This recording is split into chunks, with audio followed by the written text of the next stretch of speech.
All right, we have Seth Ferranti. Almost fucked that up, but didn't. And today, thank you for coming in, Seth. No, man, a pleasure to be here, man. Look, you're taking me back to the 80s, man, with the Jack and Coke. I got the Jack and Coke for you and the little black, how about the ice? No, definitely, the whiskey ice. So you got a lot of stuff going on. You know, you're most known for the White Boy right now, White Boy Rech documentary, then came into a movie. But you also have a very, very good book out that's available on Amazon and your website. You want to talk a little bit about that? Yeah, so Criminal Escapades is really, over the years, like even when I was in prison and I started writing, I did all these articles for like Penthouse, this UK magazine called Real Crime, and even Penthouse Australia. So I was just doing all these different like mafioso, biker crime stories, Mexican mafia. And, I did them like whatever, like went over the last 10 years. And just recently, I was looking through them all. And then a lot of these websites, like they die off or these magazines go defunct, so a lot of the stuff was online and in print. But like, just about a year ago, I was looking through and I could barely find any of my stuff. Like it wasn't online. I mean, it's in a print magazine somewhere, but it's not online anymore because, for whatever reason, they went a different direction or the websites just went obsolete. And a place like Penthouse are always going out of business and getting bought up and stuff like that. So I was like, man, I wanted to compile all these articles, and put them in one place and put them out myself. So that's what I did with Criminal Escapades. So like one of my favorite chapters in there, it's on Joe Morgan, who was like, the La M.A., Mexican Mafia shot caller. So I originally did that for Penthouse probably about 3 or 4 years ago. And yeah, man, it's just an awesome article. All those, I got like Carmen the Snake Persico. I got an article about him. I got like articles on the outlaws. You have 20 of the most famous gangsters in there broken down. And as I was talking to Rob and you, the way it's written is as if you're in the social club. It's not written as the traditional. Who's the author who did Goodfellas? He's done a bunch of books. Oh yeah, Nick Pileggi. Nick Pileggi. Yeah, so that's more of like when you read that, you can tell it's like super author, like polished author. Yeah. Where I really enjoyed this. Now I listen to the audio because it's just easier for me because of time. But it's written and audio is like you're there almost. Like somebody is speaking to you. And I thought that was really appealing. And you got 20 of the heavyweights, the biggest heavyweights in there. Now out of those 20, which one was, other than the one you mentioned, was the most interesting to you as you were researching it? Yeah, I like the snake article too. I mean, that dude, I mean, he had a really, really long career. I mean, they said like he was controlling, that stuff from the penitentiary for like ever, so yeah, I think, I mean, like that dude, even like his history, like you go all the way back to like the 60s and 70s, and he was with like one faction and then he switched up. So there's all these different dynamics because it depends on who you talk to. What story you get. Yeah, and what story you get. To some, he was a betrayer. To others, he was like, a really cunning, smart dude. So I think he kind of epitomizes, like the Mafia Don. I mean, everybody talks about Gotti or everybody talks about Luciano, but you look at some of these other dudes, man. I mean, these dudes were in the trenches, man. And I mean, anybody that knows that life, I mean, that's a violent, cutthroat life, and you got to be a super cunning dude. And I respect kind of like, maybe not necessarily the most violent guys in that life, but I respect like, the manipulators, the ones that kind of move around. And I think the Snake was like one of those dudes. I think out of the 20 you have in that book, forget that he's Italian or whatever, he was the most manipulative because the moves that he pulled, and we don't want to give too much away because we want you to buy it. But I think he's the most interesting because he was able to pull off things that could get you killed, really, yeah. And he did. And from the pen, he was in the pen. Yeah, and he was in the pen getting away with it, pulling the string from the pen. And there's things you could never do today, they're doing now. And even like you said about like the way it's written. So, I mean, I was in feds for 21 years, so all of my writing That's what I bring. I bring like those jailhouse stories. I bring like the stories that people are telling, like in the TV room. I mean, this is the stuff you can only hear in there. So, I mean, if you haven't been in there, if you haven't been in the feds, you're not going to hear these stories that I'm telling, because I heard them firsthand from different people. That's a great point, and I think it relates to what I had said originally, because nothing against Nick Pileggi. I mean, he's a killer author, but you lived that. You were in there, so it's going to come off different from you than someone else because it's real. Nick can only take what a person like you or whoever tells them, whereas you were there, so you're able to tell it much better. Yeah. And you can buy it on your website, and if we go to shop, you can go right there. And you can buy it on the website, and it's also on Amazon, next tab. And there you could buy paperback and Kindle in stock at that. Yeah. And I say, also, what I try to do with these books too is kind of like with my whole Street Legends series, what I'm known for is because, I was writing in the penitentiary. So, I write everything I write. It's like, in the code, the Death Before Dishonor code. So that's kind of how I made my name, because you got to think, I was in prison writing about these dudes. So I had no room, to misquote these dudes. I had no room, to kind of portray these people, in a bad light, like, how mainstream journalism or how the newspapers, because, I mean, we all know, I'm not saying some dudes are bad dudes. Some dudes do a lot of bad stuff. But, the government and the media always portray these people in this life 100 times worse than they are, and they lie, and you know what I'm saying, they make stuff up just as much as anybody else does. And a lot of times the mainstream newspapers and media, they follow through. They just, whatever the prosecutor says, they print the same stuff. So I kind of try to, I try to give the human element to it, but at the same time, I keep it with a code, because in my writing, like, I'm not trying to speculate and put a body on somebody, because some of these guys are still alive. They might be doing time, but I'm not trying to put a body on somebody and get somebody like a life sentence.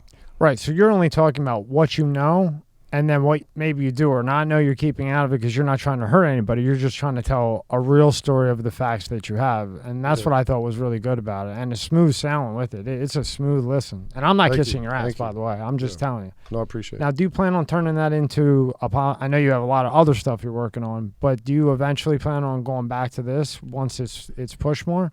Yeah, no, I think eventually, I'd like to do like maybe like a like a documentary, but like a scripted. So it's almost like 50% scripted, 50% documentary.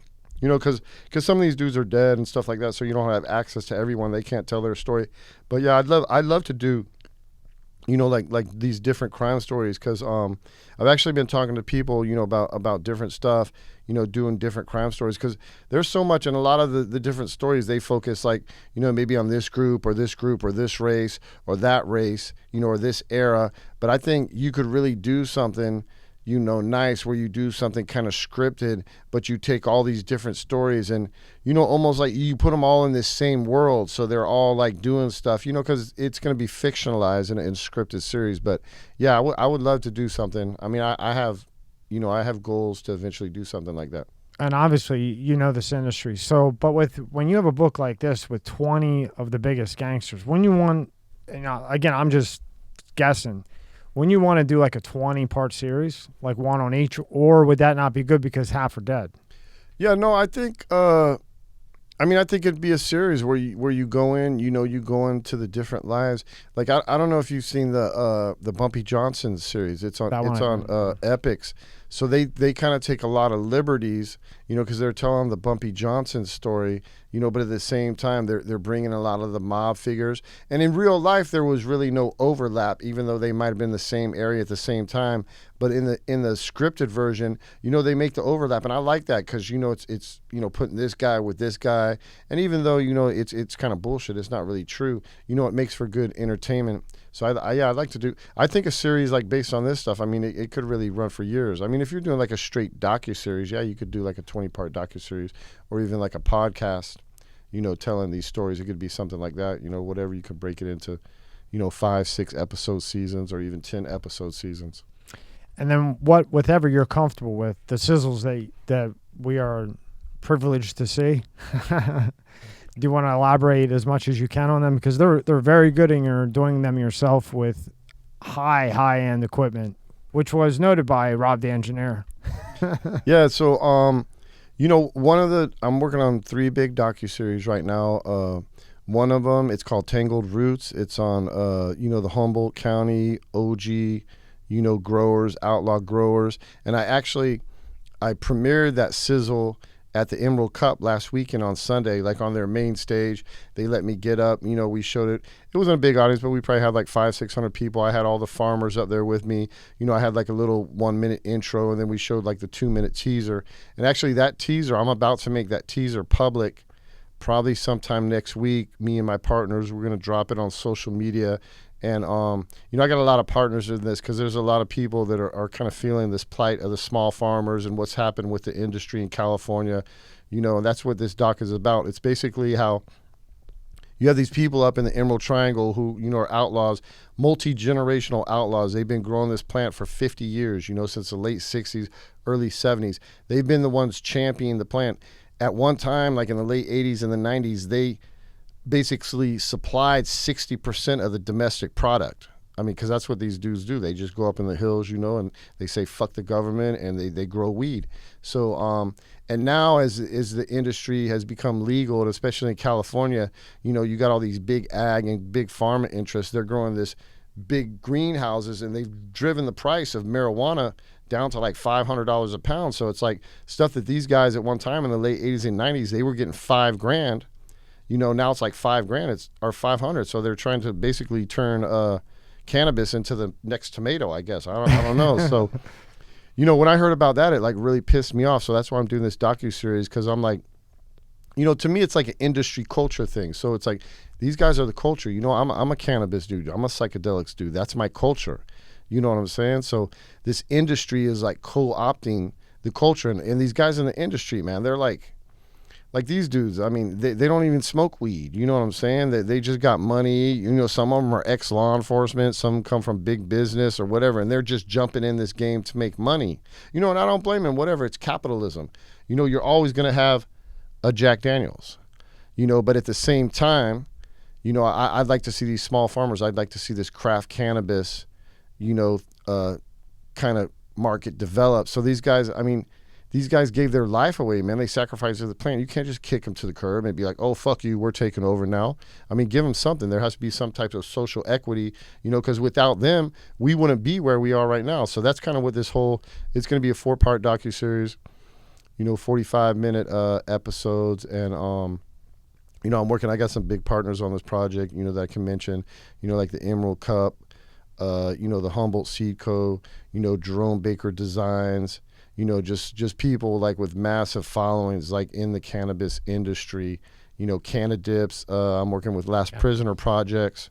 So these are all my partners in this project. And so we're going to drop this trailer next week, and through all our combined social media, we got about a reach of about 1.5 mil.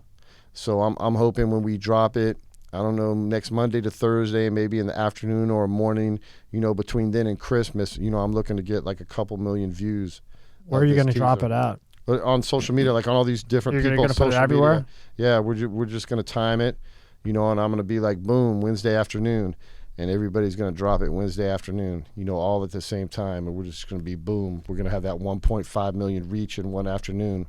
Nice. And speaking of which, I just had Tim McBride in, who was the Saltwater Cowboy. Yeah. What a cool dude, man. And in relation to what you were speaking of, that was 4 generations of them, like the Everglade boys. Yeah. No, So, I know Tim, man. I mean, what was so funny, Seth? Yeah. When we were dying. So when they went to raid them the second time, and they took them, it wiped out 80% of the fucking population there. Yeah. But for them, it wasn't just the marijuana or the cannabis, right? It was their fathers did it, their fathers did it, and I think it's really cool that I didn't know that's what. Yeah, for Humboldt, it's the same, yeah. So it's cool that you're bringing these people attention, because, like you said, without them, we're not here. And this is a generational thing. It's not just about how much money they can make. No, it's like the same harvest and everything else. I always tell people, right? I tell people all the time. I say, look, I did 21 years in prison, but I tell people, I say, I was not a criminal.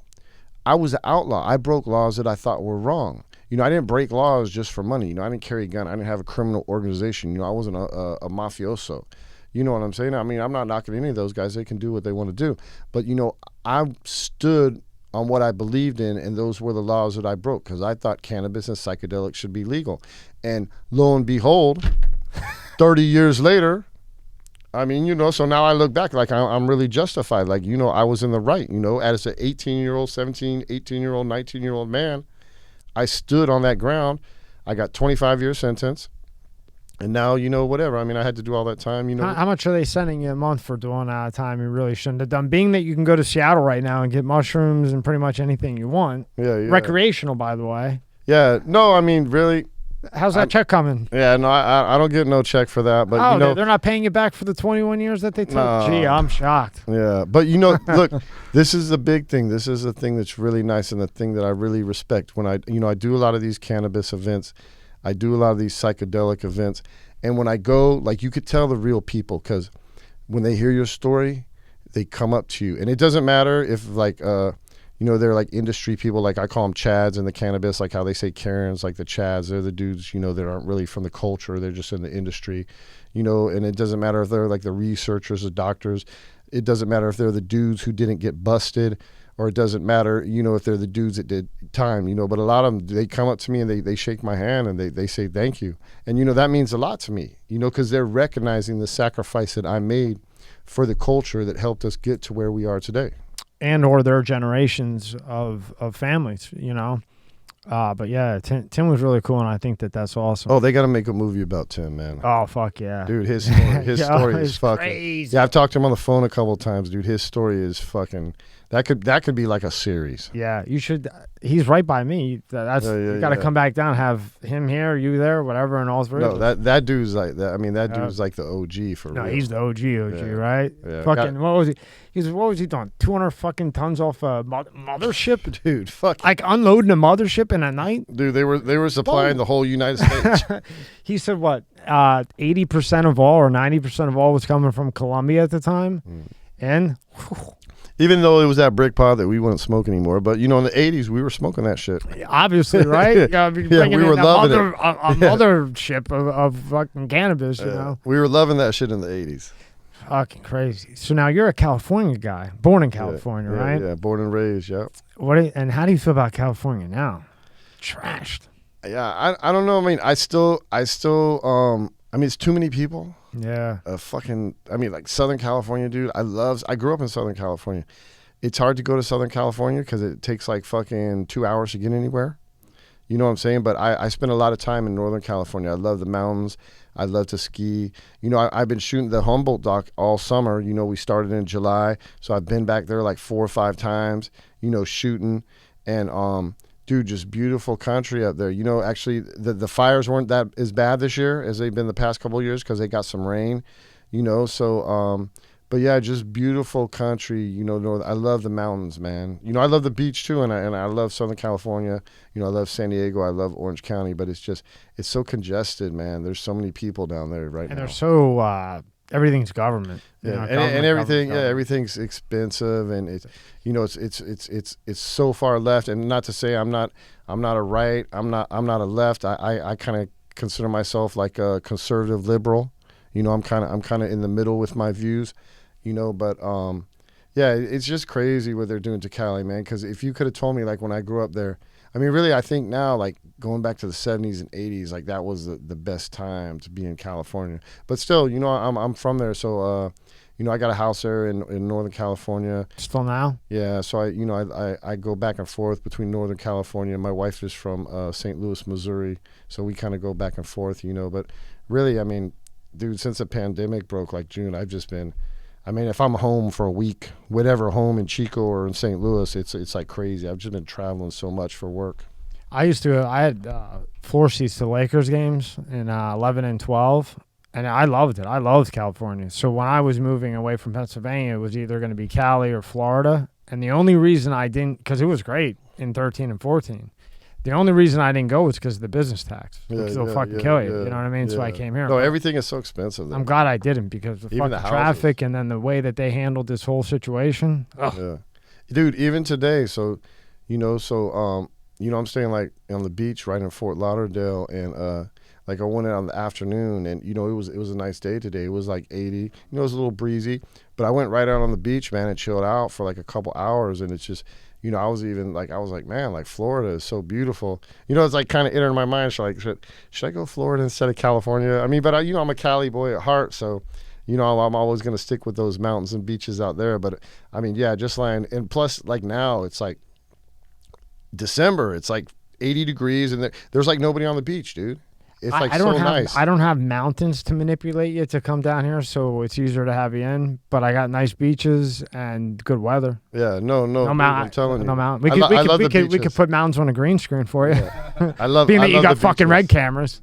Yeah, I love the beaches. And then people that know cameras, tell them what you're using to make these documentaries, because they are possibly series movies. They are off the chain. Yeah, so I always tell people. I don't do YouTube stuff, and like I say, I'm not knocking YouTube stuff by any means, because I know a lot of people that make a lot of money off YouTube, and more power to them. But for me, my personal preference, I like to do really high production value. I like to do real cinematic stuff. I do documentaries, but I want my stuff to look like a movie. You know what I'm saying? So for that, like.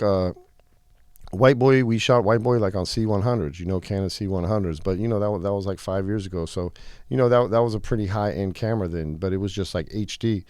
Since then, like, we started shooting on Reds, like first the Scarlet Dragon, which is like the super, big red body that came out, several years ago. But more recently, as they've made more advances like into 6K and 10K, we've been shooting on like all the Humboldt documentary I'm telling you about. It's all shot on Komodo dragons.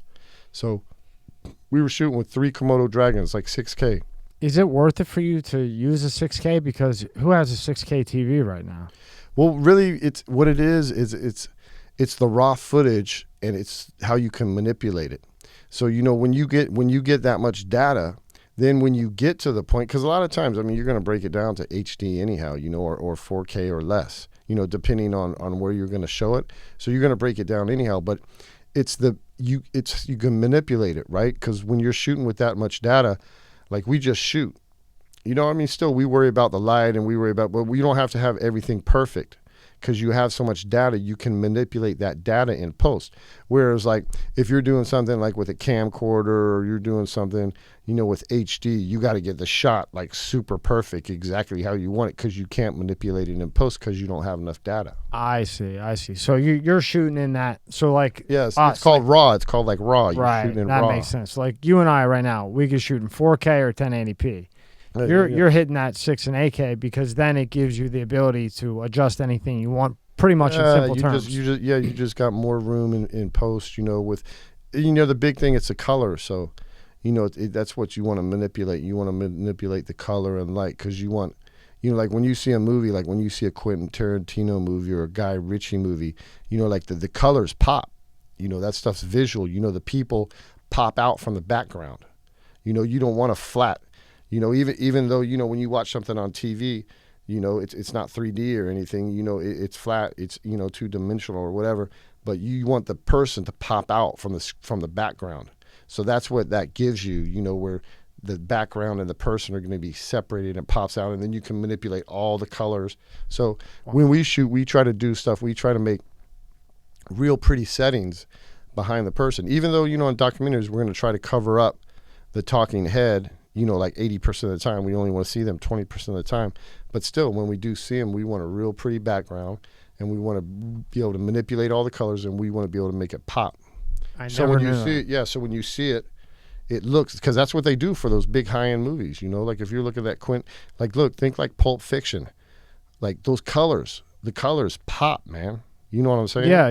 It's real. It makes sense. It's real vivid. It's real visual. So it's when they shot it. Well, I don't know. They shot that different, so they might have had to get it to look like that then, because they didn't have the technology we do now. But that's the idea behind it. Interesting. Did you know that's how like the 4K, the 5K? So it's more for the color and being able to work with it more. Yeah, cinematic effect, the look, the feel, the color grades. You could play with so much stuff. Yeah, see, the average person like me, I just think of it like, it's just better data. Quality. But now it makes sense. Yeah, it's a data, man. Wow. So it's like you got more colors, you got more information to work with.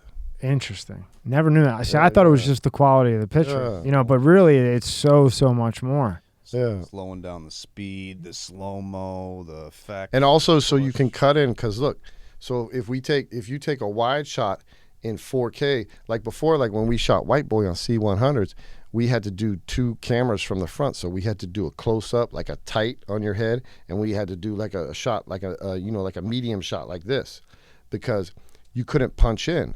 But with the 4K, you just can take one wide shot. I can take like a wide shot of this whole set and like this whole like Really? this. And then I can punch in right on your face, and I got the same resolution. Rob, pull up a I was gonna ask you C100. that, so that's pretty cool. So you can push all the way in, and the Yeah. quality's the same.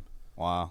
Okay. So- yeah. Yeah. You can do what he just said? Yeah. What did Yeah, you say, yeah, Rob? yeah. Say it again? No, I'm saying, like, I understand what he's saying. Like, so we can take a wide shot of this room on a 4K, and what he's saying before is if we tried to, let's say we just wanted to zoom in on the TV from a wide view, it would be like grainy, maybe a little, it wouldn't be as good. But now it's like crisp and clear and everything. That's all. It's the same. The resolution's the same because you got more pixels. Yeah. Wow, that's Like cool. you ever seen like in a documentary where they got like a picture, like an old picture from like the 70s, right? Of whatever, like a mob movie or something. And a lot of times the screen around it will be black.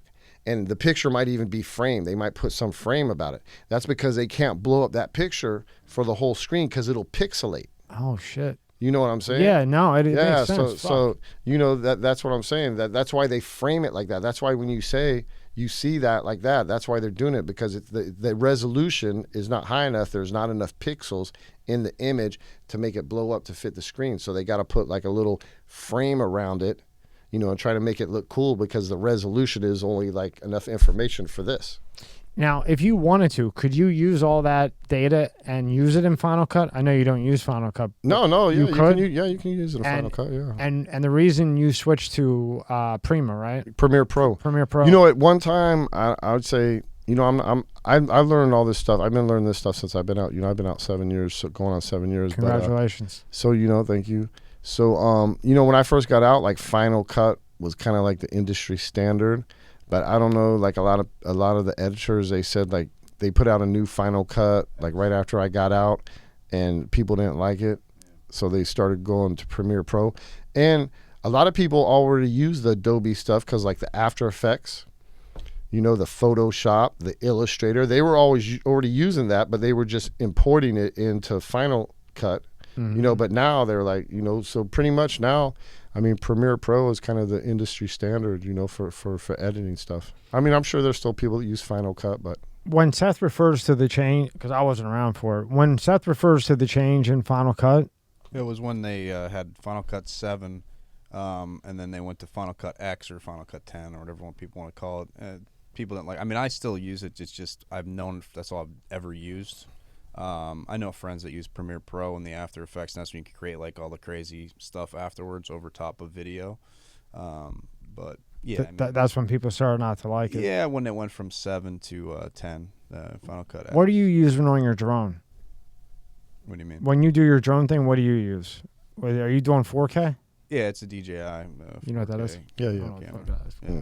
I know you shadow. Yeah, wide angle. Yeah, wide angle and so much video now, like, once, like when I make a documentary, like we do assembly cut, then we start adding in, like archival B-roll, like narratives, like news reports and stuff. Then we start putting in like, B-roll to cover up the talking heads. Then we do like art. Then we'll put in like newspaper images, and other images, and then you get to the point when you almost get to the end and it's almost ready. Like, the last things you do is you do like the graphics, you do like the textures. And that's when, if you already have in Premiere Pro, then that's why like they do the After Effects, like the VFX, because a lot of this stuff, it has a lot of VFX, that you put it on, so that's kind of like one of the last things you do.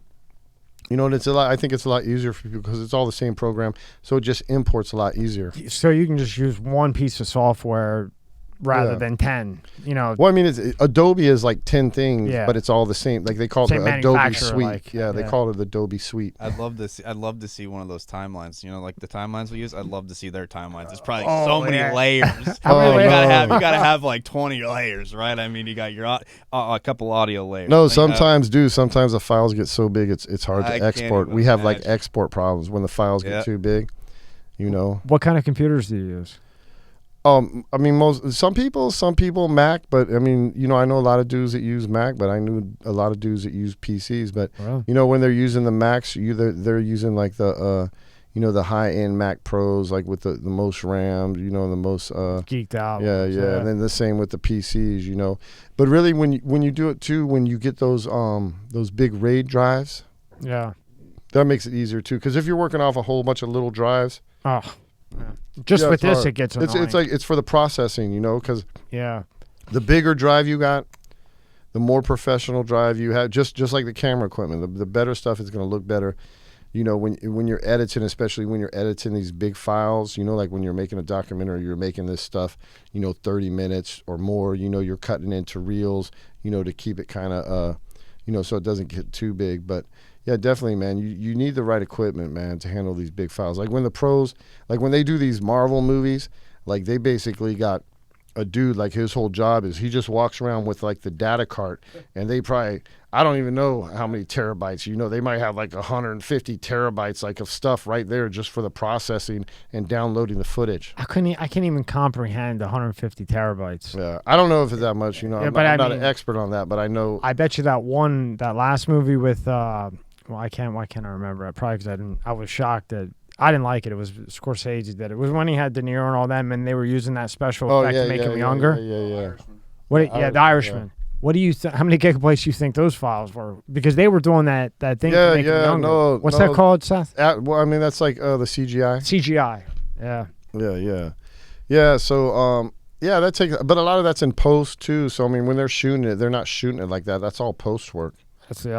They might put makeup on them and stuff, but then it's a lot of post. But no, thank you. yeah, right? man, that's. I mean, that's a lot of.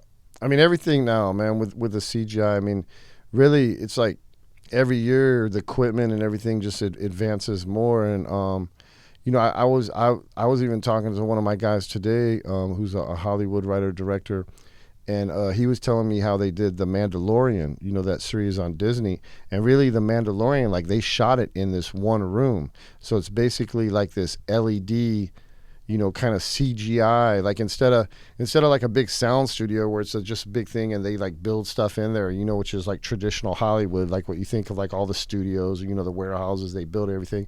Now they're doing it like with LED lights and CGI, and I don't even know what he told me. He told me the name of it. I can't remember the name, but it's like they computer generate the whole sets, so it's all CGI, and then the angles move when the cameras move, and then you just kind of, you know, it's almost like a green screen type of thing, but it's like all built digitally right there. They have that actually. If you go to Universal Studios, it's called the Bourne Supremacy show. Yeah. And when you go inside, there's a stage, and you sit down, and it's like you're in a movie theater. You sit down on the stage, and they have moving. You know, like in old plays, they would, you know, the curtain opens and they move out like whatever the set is. Well, this set moves with this whole screen that's moving. That's the insane. coolest thing you'll ever see. Like Universal, whatever. Yeah. So that, I mean, that's the future, man. That's what the future is going. So, I mean, like, we already have this stuff with these actors, you know, in green screen, or we have these actors where they're like all, you know, CGI'd out when we see it, and, you know, they're like, you know, naked from the CGI, you know, is the only way I know how to say it, when they're acting, or, you know, they act with, like, you know, CGI created characters or monsters or whatever. So, I mean, now we're moving to where the sets are like that. So, I mean, you gotta think these actors, I mean, these dudes are like really talented, because, I mean, like, we can sit here and we can be animated, we can talk back and forth, and I'm reacting off you, you're reacting off me, we're having a conversation like what people do, you know, we're just doing it on air. But like these dudes, they act and do all these roles and do all these movies, and it's like nothing. Because it hasn't even been created yet, and only the camera can see the digital world. So they're like just standing in a room, you know, in front of a screen or whatever, and like, that's amazing, man. These people can do that. These real talented actors. Are you a fan of the CGI? Because I would think you wouldn't be, but it looks like you are. I love it, because look, you know. But doesn't that take away from the genuineness of it? I don't know, man, because look, I grew up in the 80s. So, like, when I grew up in the 80s, I was a big comic book dude. I know, I saw. Right? Big comic book dude. And I was like, man, I was like thinking like X-Men. Like, man, I want to see this stuff. I want them to make movies. And then, boom, I go to prison for 21 years and I come out and it's all these fucking X-Men movies. So, without the CGI, they could have never done that. And even if you look, like, thought about it like that. Look at the Star Wars shit from the 70s and look at the latest Star Wars shit. Great point. I mean, dude, it just looks so much fucking better. And I'm not knocking that shit in the 70s. When we watched that Star Wars shit in the 70s, that was like high end. That was like bad as fuck. And they're just using like these little models and shit. You know what I'm saying? And filming them. But look at it now, dude. It just looks so much better. And I'm going to give you another comparison, like for fantasy stuff. So I'm a big fan of The Princess Bride. I love that movie. That's like one of my most favorite movies ever. But that was made in the 80s. So if you kind of look at the sets, man, it's almost kind of amateurish. But that movie really, it's about, it's about the charm and the wit and the sweetness. But I mean, for the 80s, was it amateurish for the 80s? I think even for the 80s, yeah, it was a little amateurish. Yeah, I mean, I don't know how big their budget was. You're fucking honest, right? Yeah, I don't know how big their budget was, but now look at like a fantasy epic. Like the Lord of the Rings. Wow. With all the CGI stuff. So, that's like, imagine, like, and like I say, I have aspirations, to eventually do big budget movies. I'm doing these docs right now because this is what I know, this is what I have access to. And I'm kind of like, training myself to run these projects, at not $1 million projects, $500,000 projects, or $750. So I'm trying to prove that I can make money so I can get to the next level. But, I have aspirations. I want to take like an old movie like The Princess Bride and I want to redo it and I want to keep the charm and I want to keep the wit and I want to keep the sweetness, but I want to CGI that motherfucker out like the Lord of the Rings. I mean, could you imagine? Sick. I mean, anybody, the Princess Bride, I mean, that's like a classic movie. And you know what? If you did do that, that would be like the niche. Yeah. You know what I mean? Because you're not seeing a lot of recreations anymore. I mean, they're always going to redo the Batmans and the Mission Impossibles, but things like that, they don't redo. That would be a big niche. That's going to be my first $100 million budgeted movie, the Princess Bride remake. You can announce the release date on air. Maybe 2025. Just think about all like the headsets now people have. Yeah. Virtual reality headsets. Well, it's eventually going to be this like. When Seth said that, I never realized if there's no CGI, you don't have the Spider-Mans and everything else. Yeah. I don't. Yeah, they couldn't do it. Humans can't move like that. Yeah, obviously, right? I mean, we're not. I mean, we got some good athletes and stuff in the NBA and professional sports and Olympics, but they ain't climbing walls. They can't do Spider-Man. They can't fly. No, they're not going in a phone booth and changing. They're not doing none of that. So that's all CGI. And like I say, I love that shit. I'm such a child of the 80s. To me, the 80s was like the best generation. Pre-internet. I respect the internet. I respect the World Wide Web, and I love all that stuff because you don't need like that super smart dude like you did in the 80s. Like in the 80s, you had that one guy. Like when you wanted to know something, you had that one guy that you called. He was basically like Google. Yeah. So, and even in prison, we had that guy. There was that guy because we didn't have Google. So we had like that one dude. But now you don't need that guy. Like I always wonder, like, what happened to that dude? Like, where's he at? I mean, in prison, he's still there. But, in the joint, like there's always one dude that knows everything. So you go, dude, what's up with this? When people are arguing or whatever.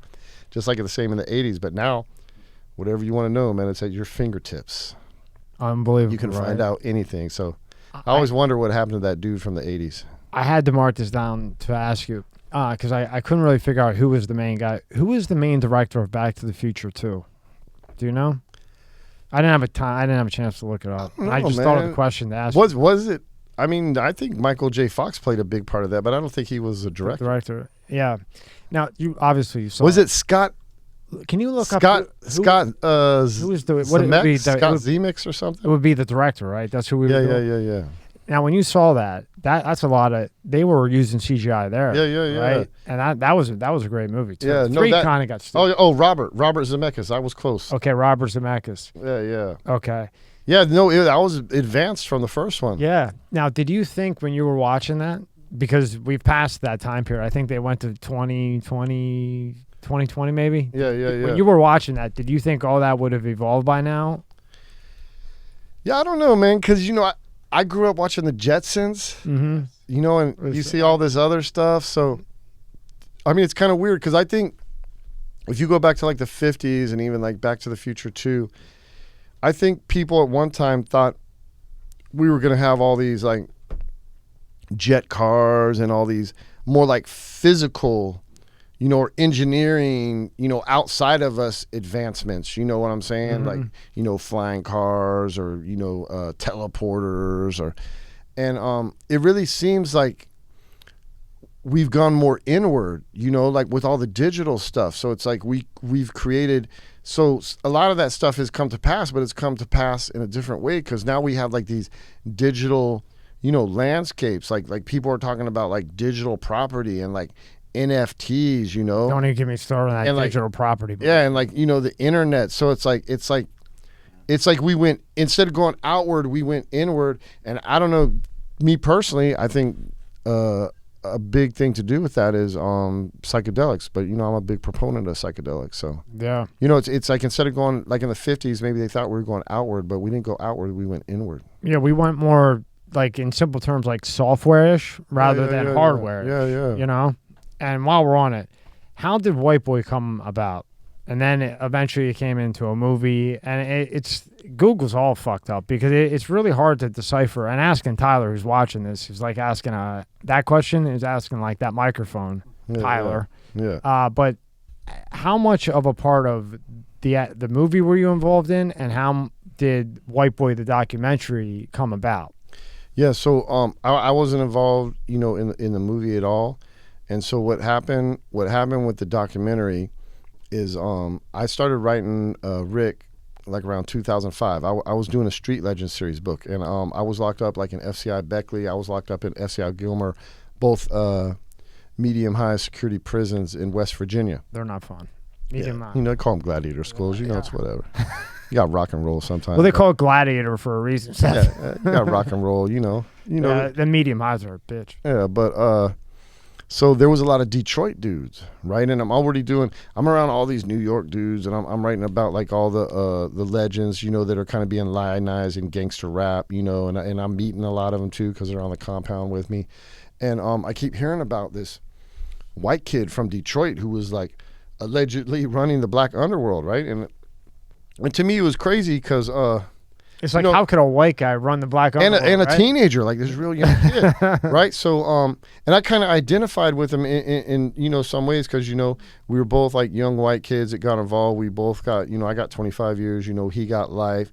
And then like, you know, he was a white kid, you know, that grew up in a black area and hung out with black dudes. And like in prison, like, you know, I grew up in the hip hop era. You know, I'm like a hip hop dude. You know, I played ball.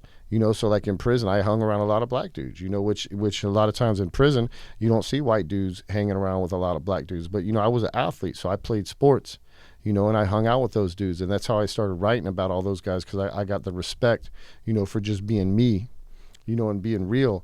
So I started writing Rech. And I was like, yo, man, like I want to write about you like in my Street Legends series, you know. So I'm sending them my books. I'm sending my articles. You know, I was doing a lot of stuff for Don Diva and Feds, you know, which were kind of like the Outlaw Bible kind of street magazines. And I was sending them my work, and I started corresponding with them. And I'm like, dude, I want to write your legend, you know. But at that time, you know, I was basically like, you know, it was the myths and the legends, you know. I was kind of glorifying and romanticizing these dudes. To me, it was like, they were like Billy the Kid, Jesse James type of figures, you know. And I wanted to tell their stories, so that was kind of my angle, you know. And plus, like, I was in prison, so I was writing for my peers, and this way, everybody in prison, this was what they wanted to read, you know. So I mean, maybe at the same time, it was kind of like an acceptance thing for me too, because I was like, look, man, I can craft these badass stories and make these dudes, you know, like here these dudes are like, you know, the John Gottis of the black underworld, you know, because nobody was doing that at that time. So I was like one of the originators. So I wanted to do the same thing for Rech's story, right? Because I just heard all these crazy rumors. And, you know, like anybody who's real, you know, popular or infamous or notorious, I mean, he has as many detractors as he does, you know, fans. I mean, that's always how it goes when you get to a certain level. You know, so I mean, there would be dudes that hated on him, but there were dudes that, you know, rode hard with him too. Sometimes his own homeboys would be, you know, divided on him and what the real truth was. So I started writing him, and Rech started telling me this story that didn't really jibe with what I was trying to do, because, you know, he was writing me saying like, yeah, man, I became an informant at 14. The feds kind of basically prostituted me out, used me and threw me away, and then set me up and gave me a life sentence to bury me. You know what I'm saying? And like he was telling me, like, it was all coming down from like the Mayor Coleman Young, and just like all this crazy like police corruption stuff. And so at first I couldn't get my head around it. And plus, I'm in prison, man. I'm like in the gladiator schools. Like, I'm not fucking writing about no informant shit. You know what I'm saying? That's the last thing you need. Yeah. So I'm like, then people associate me with an informant or this or that. So, and for people that don't know, if you're in a medium high, you don't want to have anything to do with anybody that's an informant. Would you agree with that, Seth? Yeah. Because everything there is by association. It's all by alliances. So you got to be really careful, man. Because people are going to try you or whatever. So eventually, I kept writing, I kept doing my thing, and then eventually, I think my writing kind of evolved. You know what I'm saying? By like, first contact in like 2005, so then probably by like 2010. Plus I got transferred down to the lows too. So it's it's like after doing 12 years in the medium, the lows were like a cakewalk for me. Because the more time you got in the feds, it's like you got those stripes on your arm. So like I come down and like everybody's looking at me, like the white boys are looking at me to like run shit. I'm like, what the fuck? I'm not trying to run shit. Yeah, you know what I'm you're saying? trying to get the hell out. But that's how they look for you. Yeah, because I was in the higher level. They're like, man, how do we handle this? So like relax. Yeah, like just chill out, dude. It ain't nothing. You're wearing a fucking low, dude. Yeah.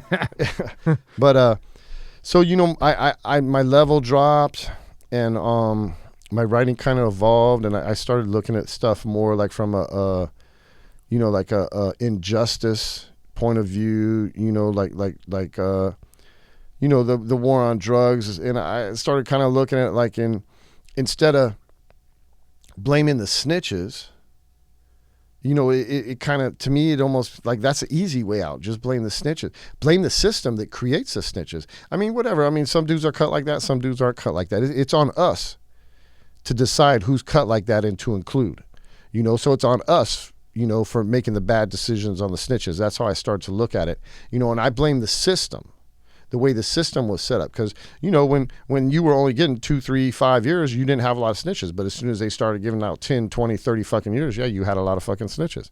But, I started looking at like, maybe like even on my case, I didn't vet the dudes good enough. It was my fault that they snitched on me because I put them in a bad position. So with this understanding and evolution, like, in also my personal beliefs, but also in my writing, I started writing about like the injustices of drug war. I started writing about the racism, you know what I'm saying, and all this different stuff, because it just the whole picture became a lot clearer to me. And I think that comes with age, you know what I'm saying? So I was maturing. So I started looking at Rick's story. I started getting Rick's story. I was like, the real story. Right? I was like, yeah, like, dude, the feds, whatever, dude was an informant, but the feds prostituted out a 14-year-old kid. Like, that's fucking disgusting, man. Not only, first it's illegal, but I'm saying, what type of person would do that? You know what I'm saying? I think they'll do anything they can to get whatever they want. Yeah, so it's just, it's like, it was crazy. So I started looking at it from that angle. I kind of expanded, my mind. I kind of expanded my vision. I started looking at it like that.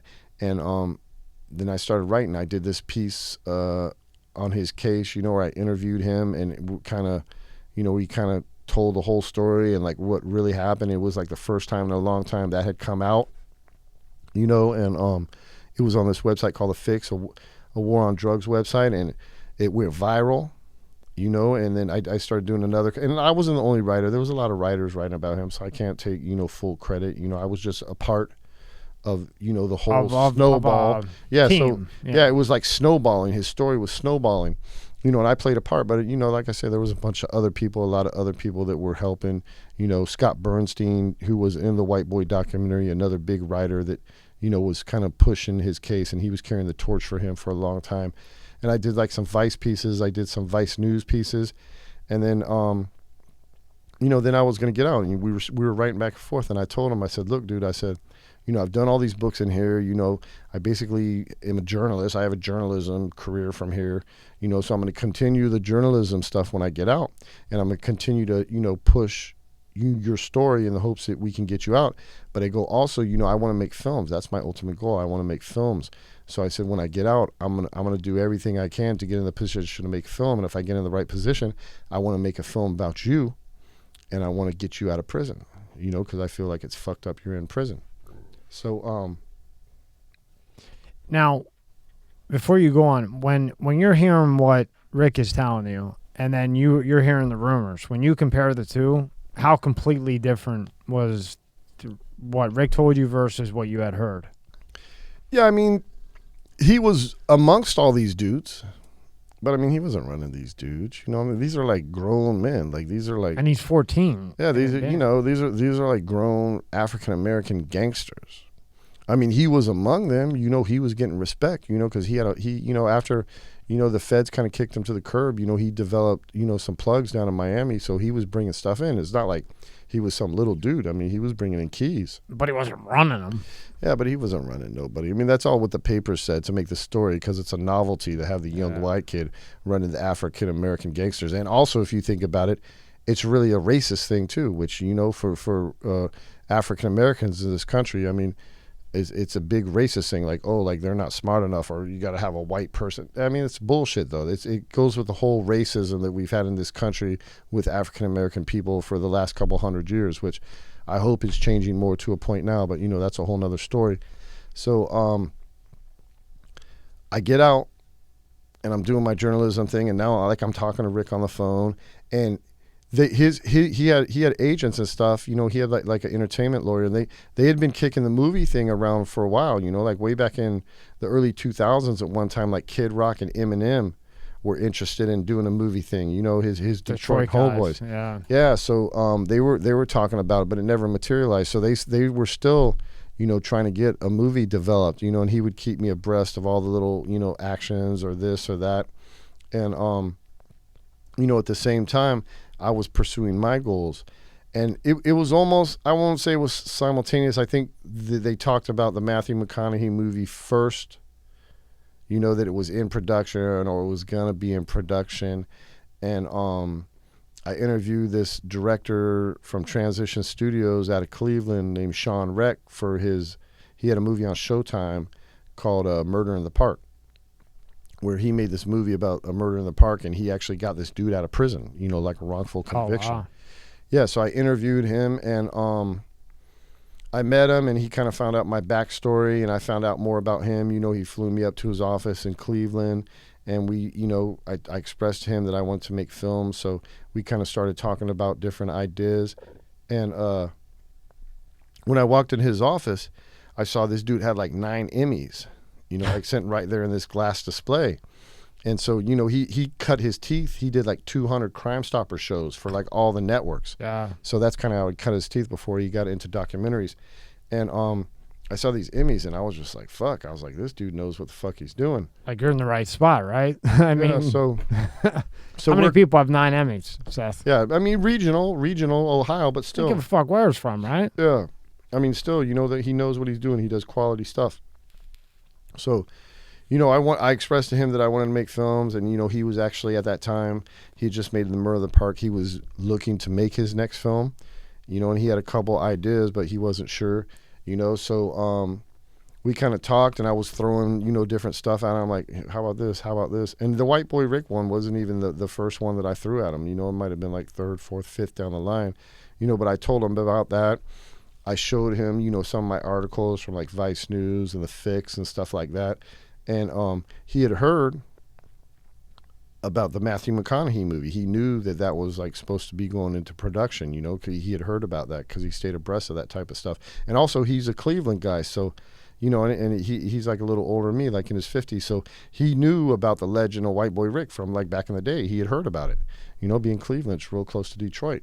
So, he was like, White Boy Rick? I was like, yeah, that's my dude. I've been writing, I interview him all the time, I've been, trying to, push his story and get him out. And he was just like, man, we're going to make a doc. We're going to make a doc on White Boy Rick. We're going to get him out of prison. And the doc is going to be based on your work, your articles and stuff. So we started planning. He brought me in as a partner. And, two really big things happened. So, what happened was first, like I told Shawn Rech, because I knew I was a writer. I knew how to tell a story. I didn't know how to make a documentary. So I told him, I said, look, man, this is what I want. Like, look, I don't want any money up front. I don't even want a salary, whatever. If you can give me some back end, for me and Rick, that's cool on the project. But I go, what I want, I want you to fly me in for all the shoots. I want you to mentor me. I want you to train me to be a director. I want you to take me through every aspect of making this documentary, from filming, to cutting, to doing the music, to everything, to getting in film festivals. Good move. To all that was a good move, bro. Yeah, to all all the finances, finding sales agents, getting on streaming network, because he already had all this experience. He had done it with A Murder in the Park, and he had done it with all these Crime Stopper shows. So I threw that at him, and he was like, I guess, he liked me, so he was like, okay. He goes, if you can get Rick to agree to this project, he's like, you can get all that. So then, I had to go to Rick, and Rick at first, Rick was like, who is this dude? He made this one film. He's like, because they're making the Hollywood movie on him. Right. So he's thinking Matthew McConaughey. Yeah, he's like, man, right? He's like, they're making a Hollywood movie about me. He's like, what? We don't need this, whatever. But I'm like, look, dude, this dude already got somebody out of prison. I'm like, that's what he does. This dude's passionate, and he's good. He's thorough. You know what I'm saying? And so basically, like, I told Rick, I'm like, Rick, look, don't do this for him.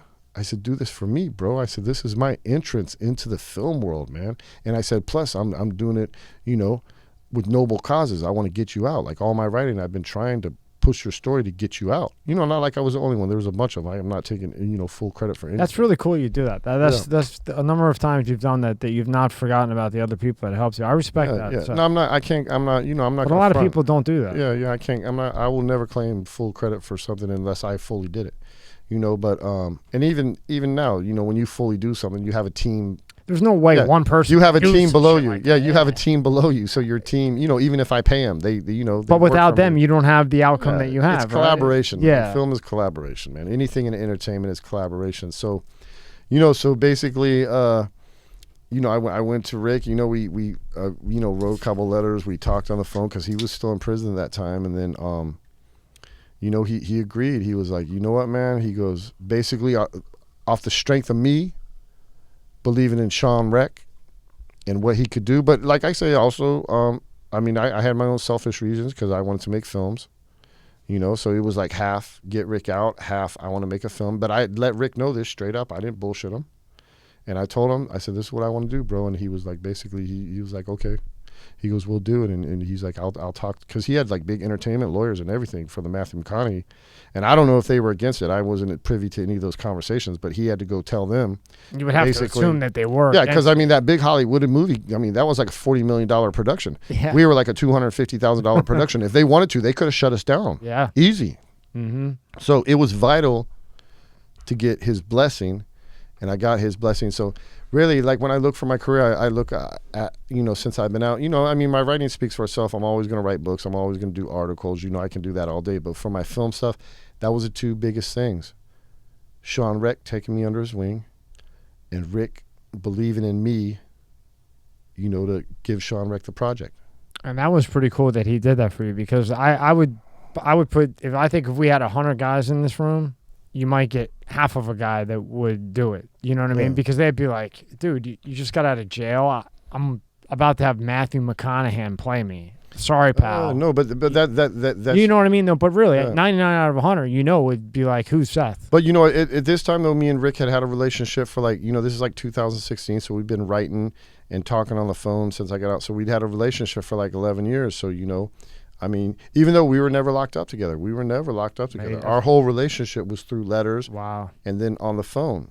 But, like I say, I just saw Rick. I was in Detroit doing a podcast, like not even a month ago, and I saw Rick, and I went to this charity event with him, a Christmas charity event. That's my boy, man. I don't care.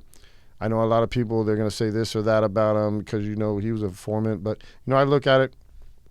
The kid was 14, man. You got to give him a break, man. Yeah, you know what I'm saying? So he's a good dude. He's a good dude. He's a loyal dude. He will stand by your side. Whatever. He was a kid. He got involved in something. Maybe if it happened again, maybe he wouldn't get. They prostituted him out and took advantage of a 14-year-old kid. What did he do so bad that they did that to him?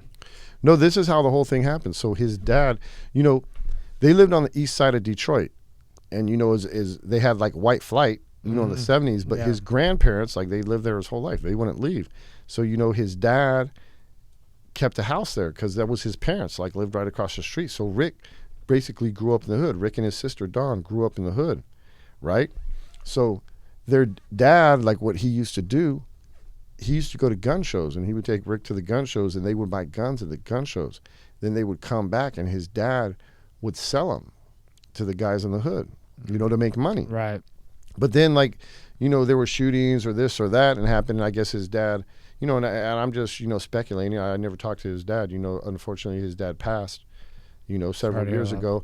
But, you know, what I think, like, eventually, you know, when the violence of the crack era, you know, started, and he saw some stuff maybe he didn't like, people were using the guns the wrong way. So then, you know, when law enforcement came, you know, law enforcement's coming to the hood. I mean, who is law enforcement is mostly white guys, so who are they going to go to? They're going to go to the only white family in the hood. Right, because you kind of stick out like a sore thumb, right? So, you know, as that transpired, Rick's dad actually started giving information as an informant and getting paid, because he would tell the people, like, who he sold the guns to. So he was kind of like, you know, from what I understand, he was double dipping.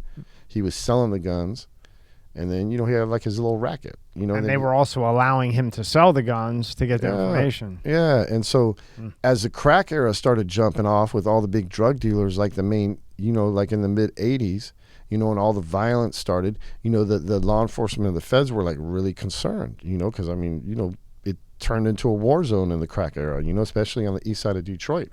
You know, bodies are dropping, you know, gunfire, you know, so it was crazy, right? Everybody's addicted to drugs. So as a 14-year-old, Rick would go to these meets with his dad, you know, wherever they met the feds, because he would take them. And the feds, you know, or the law DPD would start asking the dad, like, what's up with this guy? What's up with this guy? We're hearing this guy is a big drug dealer here. And the dad doesn't know, because, I mean, he sells guns, but he's not out on the street. Rick is 14. He's playing ball with all the other youngsters. And, you know, kids, 14, 15, 16, they know what's going on in the hood. They're talking, you know, because they're talking about the guys they want to be like. You know, these big drug dealers driving these cars, these are their heroes. They know what's up. So Rick knew the scoop. So Rick, you know, started, you know, providing the information, because he knew that was a means and a way that his family got money, you know, because he had seen his dad get money from them. So, I mean, you know, whatever. I mean, you know, in retrospect, you know, maybe he shouldn't have done it, but, you know, I always give him a pass, man, because, you know, he was 14. His dad was already doing it. He kind of, because I always tell people, look, to me, this is a snitch. And I know this ain't the hardcore view, and some dudes might argue with me. I have a lot of arguments. I got a lot of hardcore friends that did a lot of hardcore time, and they might argue with me. But to me, this is a snitch. Me and you do a crime. I get busted, right? I tell on you to get out of it. You know, we're both involved in, that's a snitch. That's a rat, right? If I'm standing on the corner and some dude drives by and runs over a little girl, and I write the license plate down and I give it to the cops, I'm not a snitch or a rat, because I'm not involved in that crime. I'm a citizen in that situation. You know, I mean, I got some historical perspectives where, you know, I can point to, because, like, they had the John Gotti situation where, like, the dude killed his kid and John Gotti didn't say nothing. John Gotti just whacked him. You know, everybody knows that. You know, it's never been proved or whatever. But, you know, so that's the hardcore angle, is if you're an outlaw or a gangster or a criminal, you're just going to take matters into your own hand and do it outside the law and not involve law. But I'm saying, if you're not involved in the life anymore, you know, you're just being a citizen, man. So I'm not going to, you know, some kids in the hood, when the grandma calls and says they're selling crack or drugs in front of her house, you know, they're going to call the grandma a snitch. But the grandma is really, she's not a snitch, man. She is not involved in the criminal activity. You can only be a snitch or a rat if you betray the code of the criminal activity, that you have the unspoken code with the other person you're committing the crime with. So, you know, a lot of dudes got it twisted. You know, I understand the hardcore version, like, you never say nothing or whatever to anybody. But, you know, I kind of look at it in a more realistic, you know, I mean, you got citizens and you got criminals, so you can't be both. Right. And I look at it as the kid's 14. Yeah, Okay, yeah. I mean, he might have not even have pubic hair on his dick yet. You know what I mean? So, I mean, how can you? But the feds made him a drug. The DPD, law enforcement, made him a drug dealer. They put him out there. They sent him out there. He was not involved in that stuff. Yeah. After they sent him out there, did he start doing stuff himself? Yeah. But Obviously, right? I mean, you know, but like, dude, even the dude that he was gathering information on, like the Curry organization, Johnny Curry, we interviewed him for the doc, and even Johnny Curry was like, man, let the boy out. You know, because he was like, you know, really when it came out that they were using an underage informant in that big trial, you know, because they were trying to give Johnny Curry and his organization, they were trying to give him like life as a kingpin. I mean, because he was like a big drug dealer on the east side for like a number of years, making millions and millions of dollars pushing heroin and cocaine. But when it came out that they were using an underage informant, the feds gave him like a sweet plea deal. He only did like 16 years, 14 years or something. how does a judge not consider that wrong? The kid's underage. Well, that's what they did. They buried it. That's why, because he never went to trial, so it never came out. It was buried, and then, you know, they cut him loose. They didn't debrief him or nothing, you know, and he just, you know, Johnny Curry was gone. And he was like Johnny Curry's little protege, so he kind of filled that vacuum. He actually started sleeping with Johnny Curry's wife, who was Mayor Coleman Young's daughter. Oh my God. So I mean, he just got caught up in it. You know, he got caught up in that gangster lifestyle, and then, you know, they busted him with like, you know, 8.5 kilos of coke, and they gave him life, and they buried him, you know, in the state. Were you shocked to see Matthew McConaughey actually play him when you watch it? Because, you know, for years you had been writing back and forth with him, you were talking to him, and now this comes out. How accurate would you say that movie is? You know, I mean, most movies, they always have to throw some lick on top of it to... No, I saw the movie. A lot of the stuff in the movie happened. It's just they changed the order around. So like the timing's off a little bit? Yeah, they just changed the order around. But a lot of the stuff really happened. But, you know, I mean, I wasn't really surprised they got Matthew McConaughey because, you know, I was on the inside talking to Rick the whole time. I mean, there was a lot of interest in the story. Like I said, way back in the early 2000s, Eminem and Kid Rock were trying to do something. So I'd known about all this ever since I first met Rick because he, you know, when we started writing in 2005, he was telling me everything. So I saw all the developments because he would send them to me in the letters. You know, so I kind of knew everything as it transpired in real time. You know, I kind of had like the inside, you know, because me and him were corresponding back and forth, you know, throughout this whole time. And so, eventually, we made the White Boy movie. So when I made that movie, you know, like I said, I wrote and produced that. And by no means was I the main person. You know, I provided the access for that movie, and a lot of it was, you know, based off my writing. But, you know, give credit where credit is due. You know, that's Shawn Rech's movie. You know, and Brandon Kimber was the big editor on the movie. So, you know, he was another big part. And even Scott Bernstein, who was like the person we interviewed the most for the movie. I mean, he had a big impact in that movie. So, you know, I was right there with those dudes. But, you know, like I said, I give credit where credit is due. I never looked. Did they give you credit in the? Yeah. No, I'm credited as writer. That's pretty cool, man. I'm credited as writer and producer. That's cool. Yeah, I mean, and I got ownership on that movie. I got a ownership percentage on that movie. It's a big deal, man. Yeah. So, Rob, play that clip of the doc.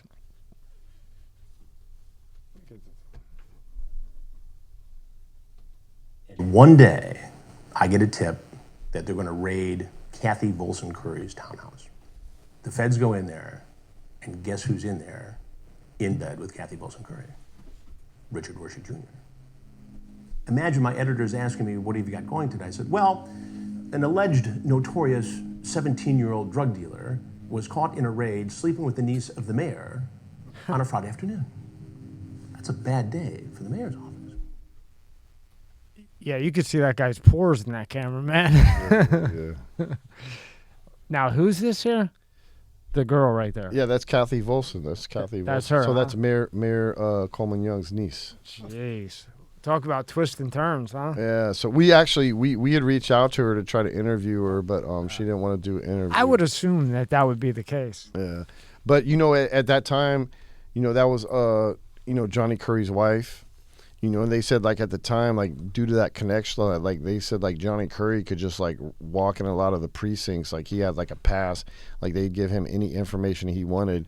Really? You know, so I mean, I don't know what the situation, if they were funneling money up to Coleman Young or funneling money, you know, through her to her family, or, you know, I'm not privy to all that information, but Yeah, she was basically like, she was like Detroit royalty, back then, and being the the beautiful wife of Johnny Curry, when he went away, and Rick just kind of, as a 17-year-old kid, just kind of, so you got to think a 17-year-old kid from the hood. I mean, she was kind of like, she was like the queen, like the celebrity, right? Yeah, and I'm not gonna blame him. I'm a red-blooded American man, so whatever. He got busy. I'm not gonna blame him. Can you imagine they did that to a 14-year-old kid? Like, yeah. Jesus, man. By this time, when he got 17, but also in his case, like in 2012, the Supreme Court said that you can't get a life sentence when you're a juvenile,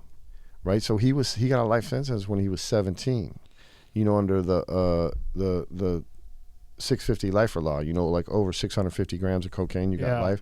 So and even that law, so they did away with that law while he was in.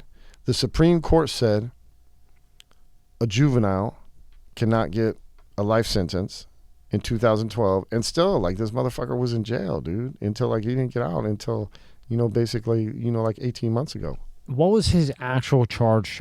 Well, when it was all said and done, eight and a half kilos. 8.5 kilos. That's what it was. Because I read 3 different charges. Yeah, they didn't even find on him. They found someone else somewhere else, and they just said it was his. Jesus. After he does all that for him too. Yeah. So that that's a whole, like, I'm very happy that I was involved in that. I'm very happy, with my relationship, with Rick, which I still have to this day.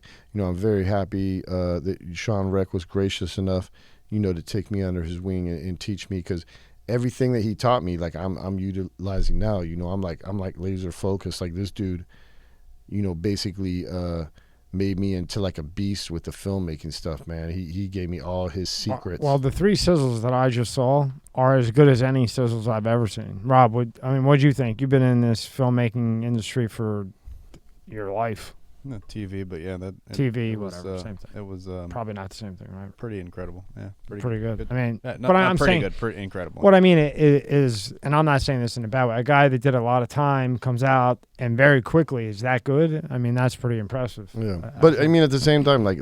But I'm sure you put a ton of time into it. No, it's my team too, dude. I got a good team.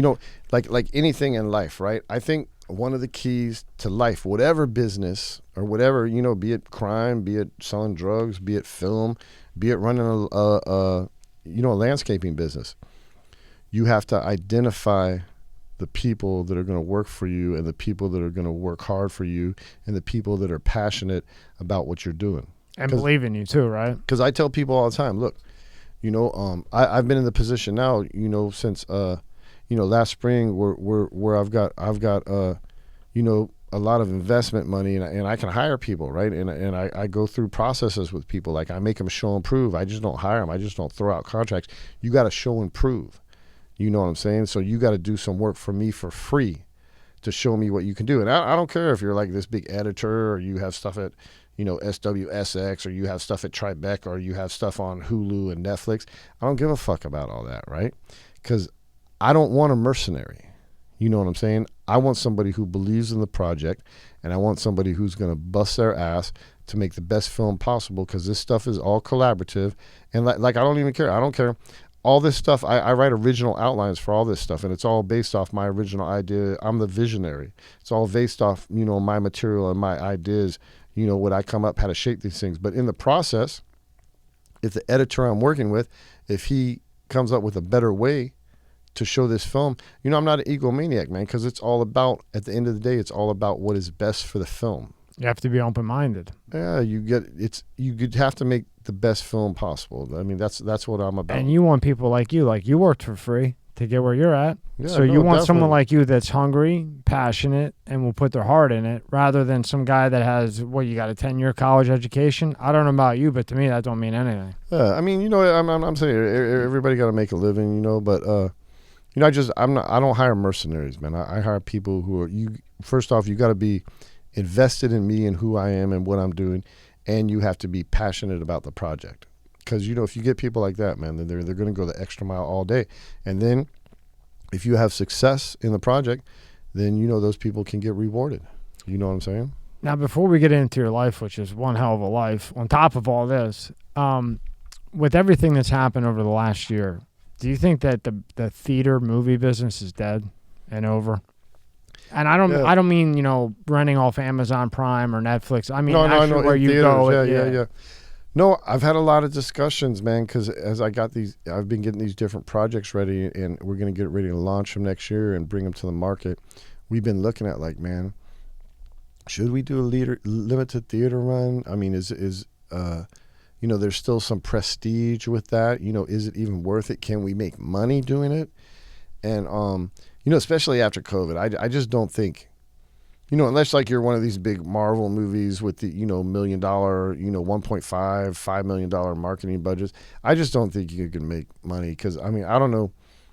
The last packed movie theater I went to was when the NWA movie dropped. Oh, yeah. Yeah. That was the last. That's the only one that comes to mind. And that was pre-COVID.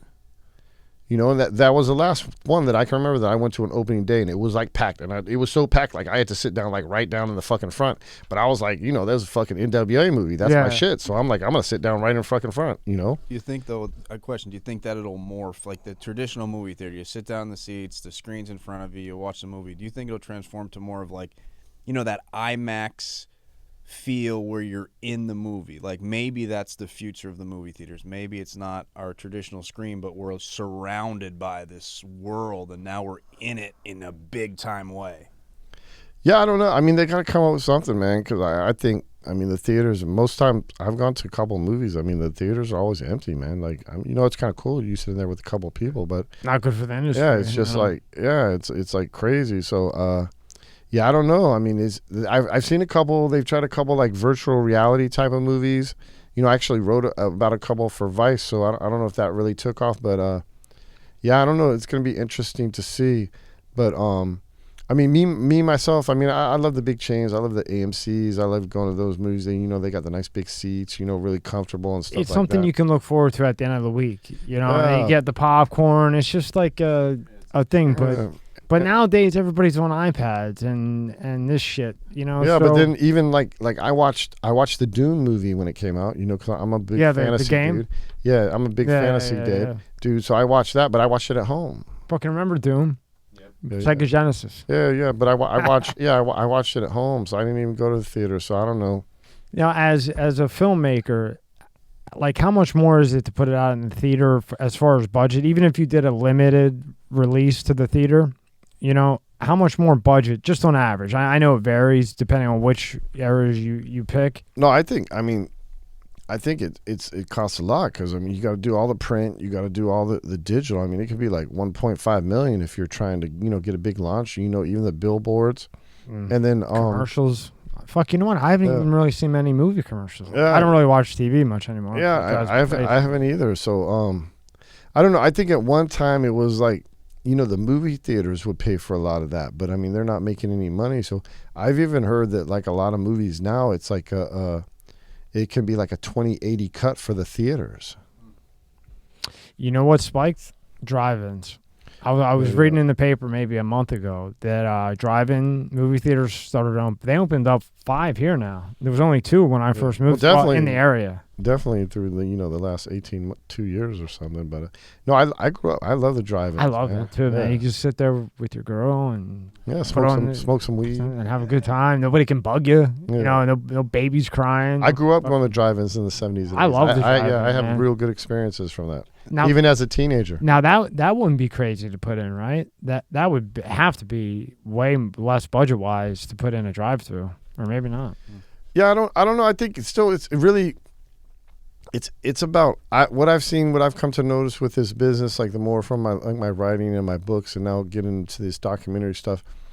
It's about eyeballs. Like why is some stuff, more popular than others? Why does some stuff hit and some stuff doesn't? It's not exact science. These people in Hollywood pump 100, 200 million into something and it bombs, but it's about eyeballs. Because I think with my stuff, like even with this Criminal Escapades book, like.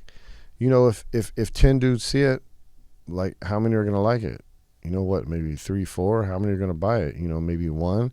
So if you take those numbers, like if 1 million people know about this, You know how many people, or 100,000 people going to buy it? If 100,000 people buy it, that's a success. But how do you get it in front of 1 million people? Right. You got to have money. Mm-hmm. That costs a lot of money. You know, I do a lot of these podcasts to promote my work, you know, but I mean, this stuff, you know, in the big scheme, this, you know, this is small peanuts compared to, like, if we're talking, like, we got 1.5 million to spend, you know, on print, you know, on ads, on digitals, on commercials.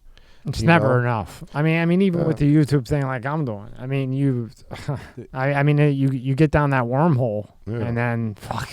Yeah. You don't even know what you're getting into, really. I think at the end of the day, though, it's I mean, you just got to put out quality stuff, man. You got to put quality stuff and just hope word of mouth, because even for my documentary stuff, you know, I mean, I'll have little budgets, but you know, I can spend, like, you know, maybe 5, 10, 15, you know, if I'm lucky, 20 grand on marketing and PR stuff, you know. Well, these chisels are off. I mean, they're off the hook. I mean, there's no way. I mean, yeah. What'd you think about? I mean, with COVID, right?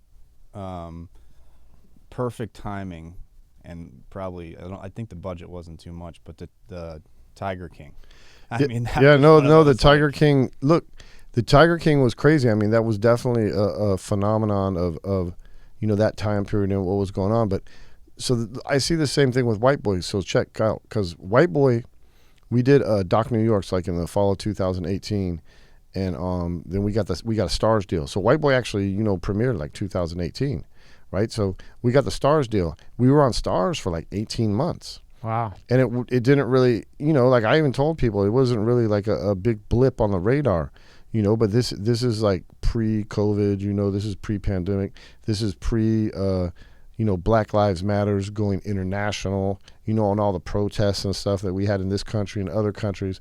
So it was weird, because it's everything is timing, man. I don't care what industry or what business you're in or what you're doing. It's all timing, right? All about time. So we signed, like, you know, last December we signed the Netflix deal for White Boy, you know, because it went off STARZ and it went on Netflix. So it went on Netflix last April, you know, right at the end of the pandemic. And look, it was like top 10 on Netflix, not just for documentaries, like top 10 on the whole site top for 10 2 weeks. Period. Yeah. Top 10 for movies, series, documentaries for 2 weeks. Then, you know, I've heard that they say that it got, like, April, May, it got like 20 million views. You know, so that's crazy, because what we saw there was that was the Tiger King effect. What happened to White Boy was the Tiger King effect, because, you know, a lot of people were still home. It was right at the end, but it was still during that time, so people were looking for stuff to watch. So we had that Tiger King effect, but also effect that we had, because it was like a brand new movie, and it had already been out, you know, like a couple of years. So also what happened, it was like, I think in 2018 when we first came out, you know, and into 2019 we were on STARZ. People were not ready to believe the level of corruption that we were showing and that we were exposing. You know, all the different rabbit holes we went to. People didn't want to believe that our government or our police were that corrupt. You know what I'm saying? But after all that time at home, you know, reading and looking at different stuff and going on YouTube and, you know, just exploring stuff. And then, you know, when the protests like erupted in that summertime and went nationwide and went international, you know, because of the police violence, you know, and brutality on black people and then murdering those guys, you know, I think people really started to look like it changed their mindset. So then, boom, we go on Netflix with this movie exposing police corruption in Detroit to the highest level, to the mayor's office and the prosecutor's office. And then people, now they're ready to believe. Right, because the country's already thinking it. And then this comes out factual. Yeah. And now you can see it, you know, you can see reality. And so it just blew up. And like also, and like I say, like I said before, timing couldn't have been better, buddy. I got to frame this too, because like I say, I'm not right, I'm not left, I'm not like pro-Trump, pro-Biden, whatever. I say just for what's right. Yeah, I say fuck all these motherfuckers. But the last 2 years of Trump, for whatever reason, were pretty chaotic, you know, media-wise, politically. So I think that kind of primed people too. So all these different factors kind of combined, and then with the Tiger King effect, it was perfect timing for White Boy, and it went on Netflix, and it just blew the fuck up. And like I say, since that blew up, dude, I have been working like nonstop, dude. Like if I got a week at home, you know what I'm saying? I'm like feel blessed. Congratulations. Yeah. So man. it's weird because when you're at home or you're like working a normal job or whatever, it's like, especially as a creative person or as a filmmaker or writer or whatever, like you're like, man, I just want to fucking travel for fucking work all the time. Fucking be on airplanes and hotels and fucking black cars picking me up. How's that after 50? Oh shit, dude. Now I'm like, now sometimes, man, I'm just like, I pray for like a week at home. I'm like, man, can I just, it's weird how it switches, because before I'm like, man. Just one time. And now 50 later, you're like, fuck, can I just like watch TV or something? Yeah, dude, I got now like, I mean, I fly most of the time business class or even first class, and I stay like, I get nice hotels. I get like the black cars to pick me up. But, it's only. You should be proud of yourself, though, because you got to work for that. But you just did 21, man. Yeah, but, that's what I'm saying. I got the money. Not everybody can do that. I got the money coming in to justify those expenses. Sure. And it makes my life easier, to do what I have to do because I don't want to go through all the fucking hustle. I don't want to get a fucking Uber. Fuck all that shit, man. I want somebody to wait for me. I want to get to where I'm going. Like if I'm coming here, I'm coming to do a show with you. I want it easy. Right. I was like you. When I was like you financially, I would take first class, and not to be, well, actually I was an egotistic maniac, but at the same time, I also did that because I wanted to work while I was flying to California. And I want to get the fuck out the plane first. Right. So I want a comfortable seat, and I was closer to the cockpit, so you'd have the Wi-Fi, the shit that actually works. Not that you pay $9.99 and you're on row 26, and you're waiting for Google to load for half the flight. You know what I mean? And dude, once you fly first class, it's tough. Business class sucks. Sucks. It sucks. Delta Comfort. Once you fly first class, Delta Comfort. I would always go Delta. I would always go Delta first class. I was getting points and shit, all that leg room, and they used to give you. Remember that nice lunch that they give you? Yeah. On a red eye or to Cali. Yeah. Now that meal is like, you could feed that to a fucking Yorkie. Yeah, and I was on a United first class last week, and they gave me like a fucking pretzels and no, it was like a sandwich, but it was just like a sandwich. Well, remember before they used to give you like a fucking steak or a piece of grilled chicken? Remember, like 11, 12 in those days. But at least sometimes they still give you the free drinks, so that's yeah. They give it. I think the last time I did, it was like it wasn't a long flight, but it was like bullshit. It was like pretzels and a fucking salad, and they're like, "We're out of this, we're out of that." Fuck you. Anyway. Yeah, I don't know. I think the airlines are struggling, but that's all the perks. That's the perks of the job, man. So. Like I'm at the point now where I got a lot of interest in my work. I got a lot of people, that have invested in me. So now, like look, dude, I've been a stoner my whole life. My whole life I'm a big cannabis dude. I'm a big proponent of cannabis. I'm a big psychedelics dude. But I've always been like a 24/7 stoner. But look, last April when White Boy blew up and I started getting all this interest in my work and people talking about investing money in me, right? I stopped smoking weed because I'm like, I'm a very highly productive stoner, but I'm prolific. Like if I'm not smoking weed, like I'm prolific because I know because I had a time in prison where I didn't smoke weed for like 9 years, and that's when I wrote all my fucking books. Sharp. You know what I'm saying? So like I can compared to other people, even stoned all day, I can be very productive. But like if I'm not getting stoned, I knew I could take it to another level. So like I stopped smoking weed like last April, and I haven't smoked weed since. I'm telling myself I'm going to smoke again like 420 this year. But we'll see. If I want to, I will. If not, I just wanted to have the discipline, to basically take a year off because, I got to face the facts, man. I'm like 50. I got people invested in me now. I got a lot of stuff going on, but this might be my last chance. And all this shit that I'm about to put out now is going to dictate the rest of my career. And all this stuff is going to be out by the end of this next year, 2022. So 2022 is going to define if I'm going to keep making films or if I'm just going to go back and, grow medical weed and get stoned or just write books or articles. I would stay sharp if I were you because you're at like prime time right now. No, I do. I just like, I was just telling somebody the other day, I was like, I had dinner with one of my investors and he's like, oh, how's everything going? Blah, blah, blah. He invested, considerable amount of money in my projects. And I told him, I said, look, dude, he's like the same age as me, but very successful, super successful guy. And I told him, I said, dude, this is the most laser focused I have ever been in my whole fucking life. Like, I'm like so fucking confident, so laser focused. You know, and it's true. And it even comes down to coming and doing these shows like this, right? Because, dude, the more, and you know, anything, I think with human beings, like the more you do something, you know, you just get it, man. You become better. You practice your craft, right? So I'm just like, man, like I feel like I'm hitting like on all cylinders. And I'm also a firm believer, like, I manifest stuff. I manifest reality. I put words into the air, you know, and I'm always positive. I'm always moving forward. I don't care about the past. Fuck the past. And I don't care about no negative shit. I don't let that shit in my life, right? So I say what I want to do, and then I do it. Because if you don't dream it, if you don't say it, if you don't work towards it, how are you going to get it? And if you're always holding on to that could have been, that would have been, or that shit in the past, you're never going to get where the fuck you want to be. So you got to leave that shit. You know, everybody, dude, like I say, I did 21 years in prison, whatever, man. You know what I'm saying? I brushed that fucking shit off. It's over with. It's the past. And like I say, that's my traumatic event in my life. And I'm not comparing. Some people have way more traumatic events that are probably harder to get over. But I'm saying anybody, man, you got to get over whatever happened to you in your fucking life. You got to get over. You got to let it go. And you got to fucking move forward. That's how you're going to be successful. Because I pay attention. I do a lot of, I like to read and see a lot of interviews with like famous people, you know, like, and like I say, I'm a hip hop guy, so I gravitate to the hip hop stuff. So, you know, I listen to dudes like Will Smith. I listen to dudes like P. Diddy, and like, that's what they talk about. Like in their careers, they say like, look, I just said it. I put it out in the air. I manifested it and I made it happen. And they're like, how'd you become successful? You're like, you know, that was my mindset. Did you ever hear of Dan Pena? They call him the $1 billion man. He's got like he's got a castle in Ireland.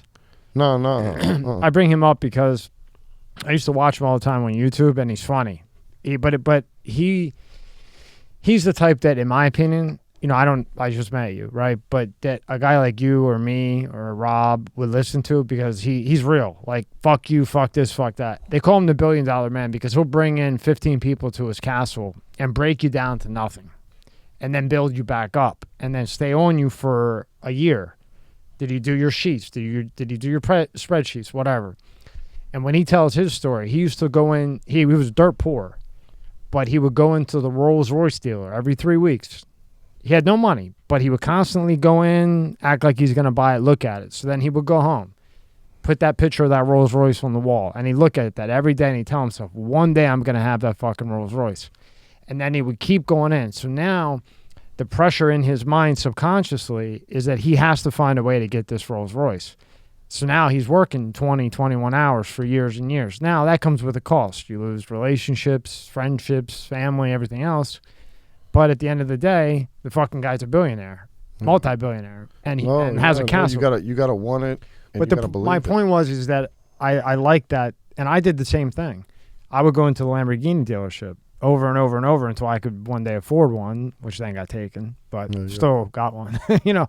But it really does, because it puts it in your head, you know. And I think that's really interesting that that's done this. Dude, that's how I live by. Like I don't care, you know. I don't care if it's my wife. I've been with my wife 28 years. You know, she waited 21 years while I was in prison. I met her when I was a fugitive, so we've been together since 1993. And I tell her, thank you. I tell her straight up. Like, if she starts saying some negative shit, I say, man, get that bullshit out of here. I say, I don't from anybody. I don't want any negativity spoken around me, because I'm a firm believer.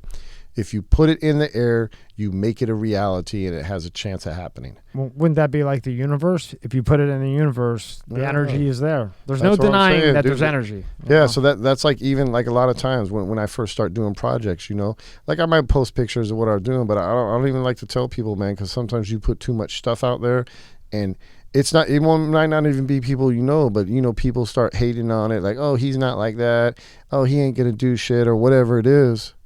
You know, and they put that negative energy out in the air, and it can affect what you're doing, man. And see, I tell people to come in, fuck the comments. Yeah, I turn them off half the shit. Fuck it. Yeah. Because first off, say you come in as a favor for me, right?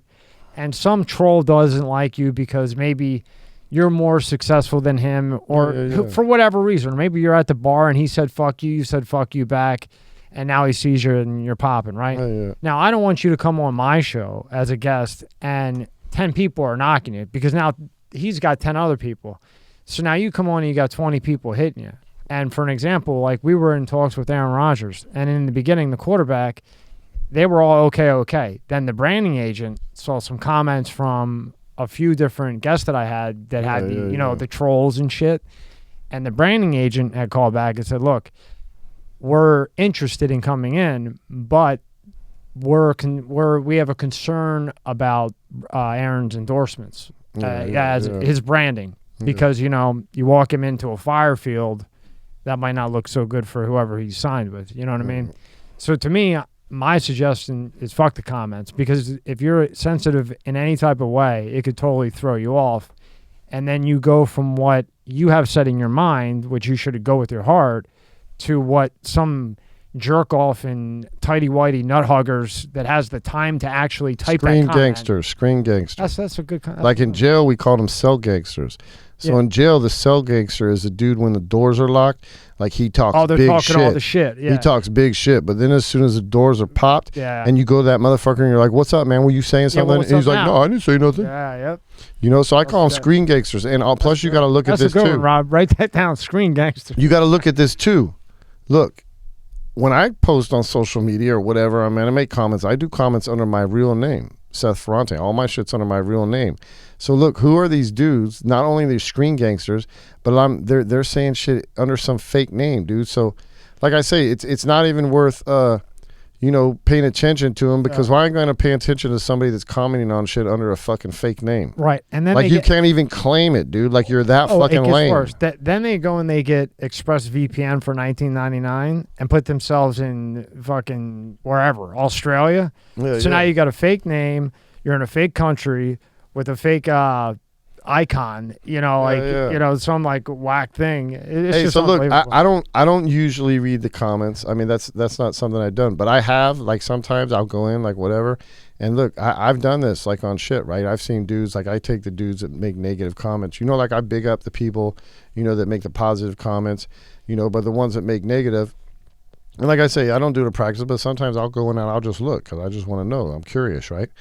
And a lot of this stuff is new to me too. So a whole bunch of people commenting on me. It's like still a novelty in a way. So I want to see what people are saying. So I'll go through, I'll big up all the people that say positive stuff. People that say negative stuff. If it's on my own post, like social media or whatever, I just delete them. I'm like, man, fuck that. You're deleted. But like someone on YouTube or someone else shit, I can't delete it. So what I do is I go on there, like I give the thumbs down, but then some of them, it depends on what they say. I even tell them, I say, yeah, dude, if you were in prison, you'd be fucking doing my laundry and cleaning my room, motherfucker. And I tell them straight up, with my real name, right there. You can find me, motherfucker, right? Yeah. I do events, I do events, come see me. But, like I say, some of them, they say like something stupid back or whatever, and then I just leave it alone. They're not leaving that house with their hairy belly. And I'm not gonna go through the fucking back. They got to go to Walmart and get more Hanes. Yeah. I just let those motherfuckers know, straight up, like, okay. And then sometimes I check them out too, and like they might have 2 followers, and I say, okay, yeah, you're real smart with your 2 followers, motherfucker. Yeah, right. Like, yeah, it's unbelievable. And you, as I'm reading through you, at 15, not 15, you won't believe this shit. This kid at, what were you, 19? He's got lemonade stands. In how many states? You're selling lemonade. So your father was in the military. So you were moving around all over the place, right? So that had to be hard, because every time you get comfortable and you have friends, you're moving again. Yeah. Well, he's got a lemonade stand, Rob. In how many states were you doing this? No, I was at the Dead shows. I was selling like Capri Suns. Okay, same thing. Yeah. So look, I would follow the Grateful Dead. This was when I was basically like 15 and 16.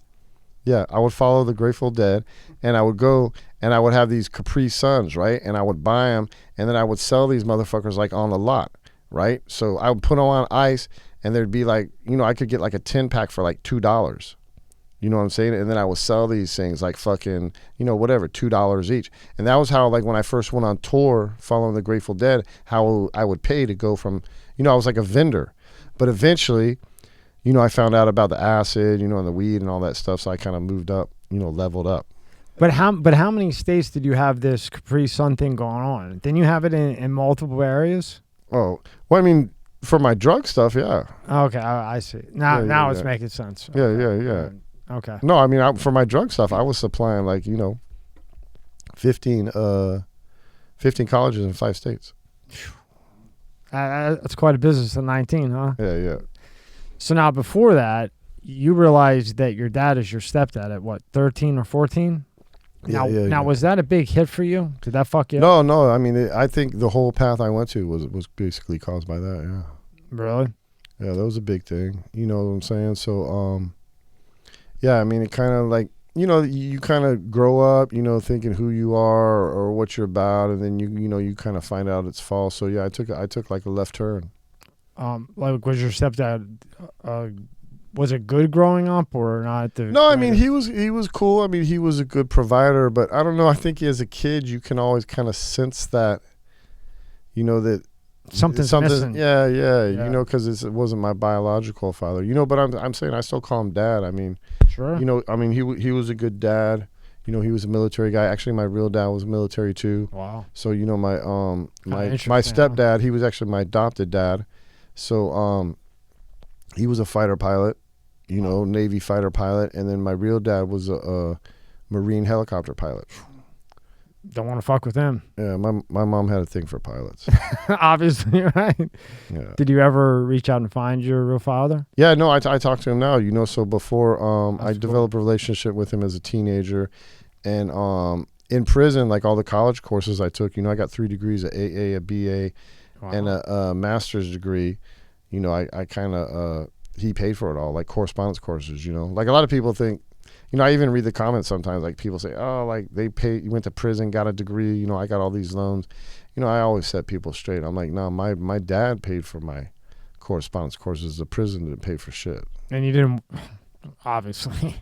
All they did was take your money. Yeah, Well, yeah. most of them are private anyway. But that's another thing, like you said. So you get through that. You get out of the prison. You find out, the whole thing with the father. That's got to throw you off a little bit. Now, how do you get into this whole LSD thing? I understand, you're doing the lemonade, or not the lemonade, fucking Tyler, the Capri Sun with the drugs, whatever. How does that all manifest itself into a 21-year sentence or 24? Yeah, so basically, I got into the drug world like at 13, and It's fucking young, man. yeah, I started smoking pot and shit like that, and I kind of came to the conclusion real quick that I like to get free drugs. I didn't want to pay for them. Understandable. So, at first I was doing it like, we would get all the dudes together. They would give me the money, and I was the one that would go score because, I was like the bold. I was like the brash one. I was a dude. I don't want to say that I had no fear, but, as a young kid, I was kind of reckless. I was bold and brash. I would, kind of grab the fucking, bull by the horns or whatever. I would go do stuff like that. Well, on multiple sites, it says that you have a temper and you were the life of the party. Not just your own site. I've read it on multiple. I've read it in articles stated a different way, but it all means the same shit. Yeah. No, I like to be the center of attention. I could say, I'm a film director, man, so it's a given. I'm a little bit of a fucking control freak. That's a given. I just try to keep it so I'm not like a megalomaniac. But, I try to temper How myself. OCD are you with your film? Oh, no, I can get very, I can get very, You like, two together? Woo!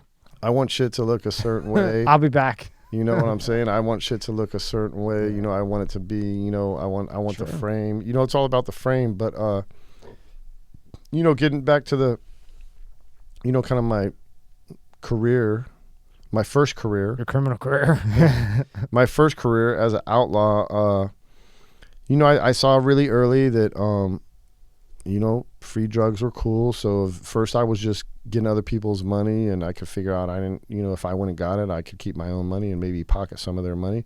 And then eventually I figured out, I think the biggest thing with drug smuggling is you buy stuff in one place and you take it to another place where you can make a lot more money. So I found that out, probably by like 16. I was like, hey, I can buy this weed in Texas and I can bring it up to the East Coast and I can make $1,000 a pound, and it was the same thing. Like when I went on tour, and I got the LSD connects, it was like, hey, I can get this stuff sent from San Francisco, to the East Coast, you know, and I can pay like 30 cents a hit, and I can sell it, you know, for whatever, 90 cents a hit, you know. But I'm doing like, you know, I was doing like, you know, basically like 10,000 hits a month, you know, like 100 sheets. Now, when you're doing that, was it safe? Like people weren't dropping dead back then.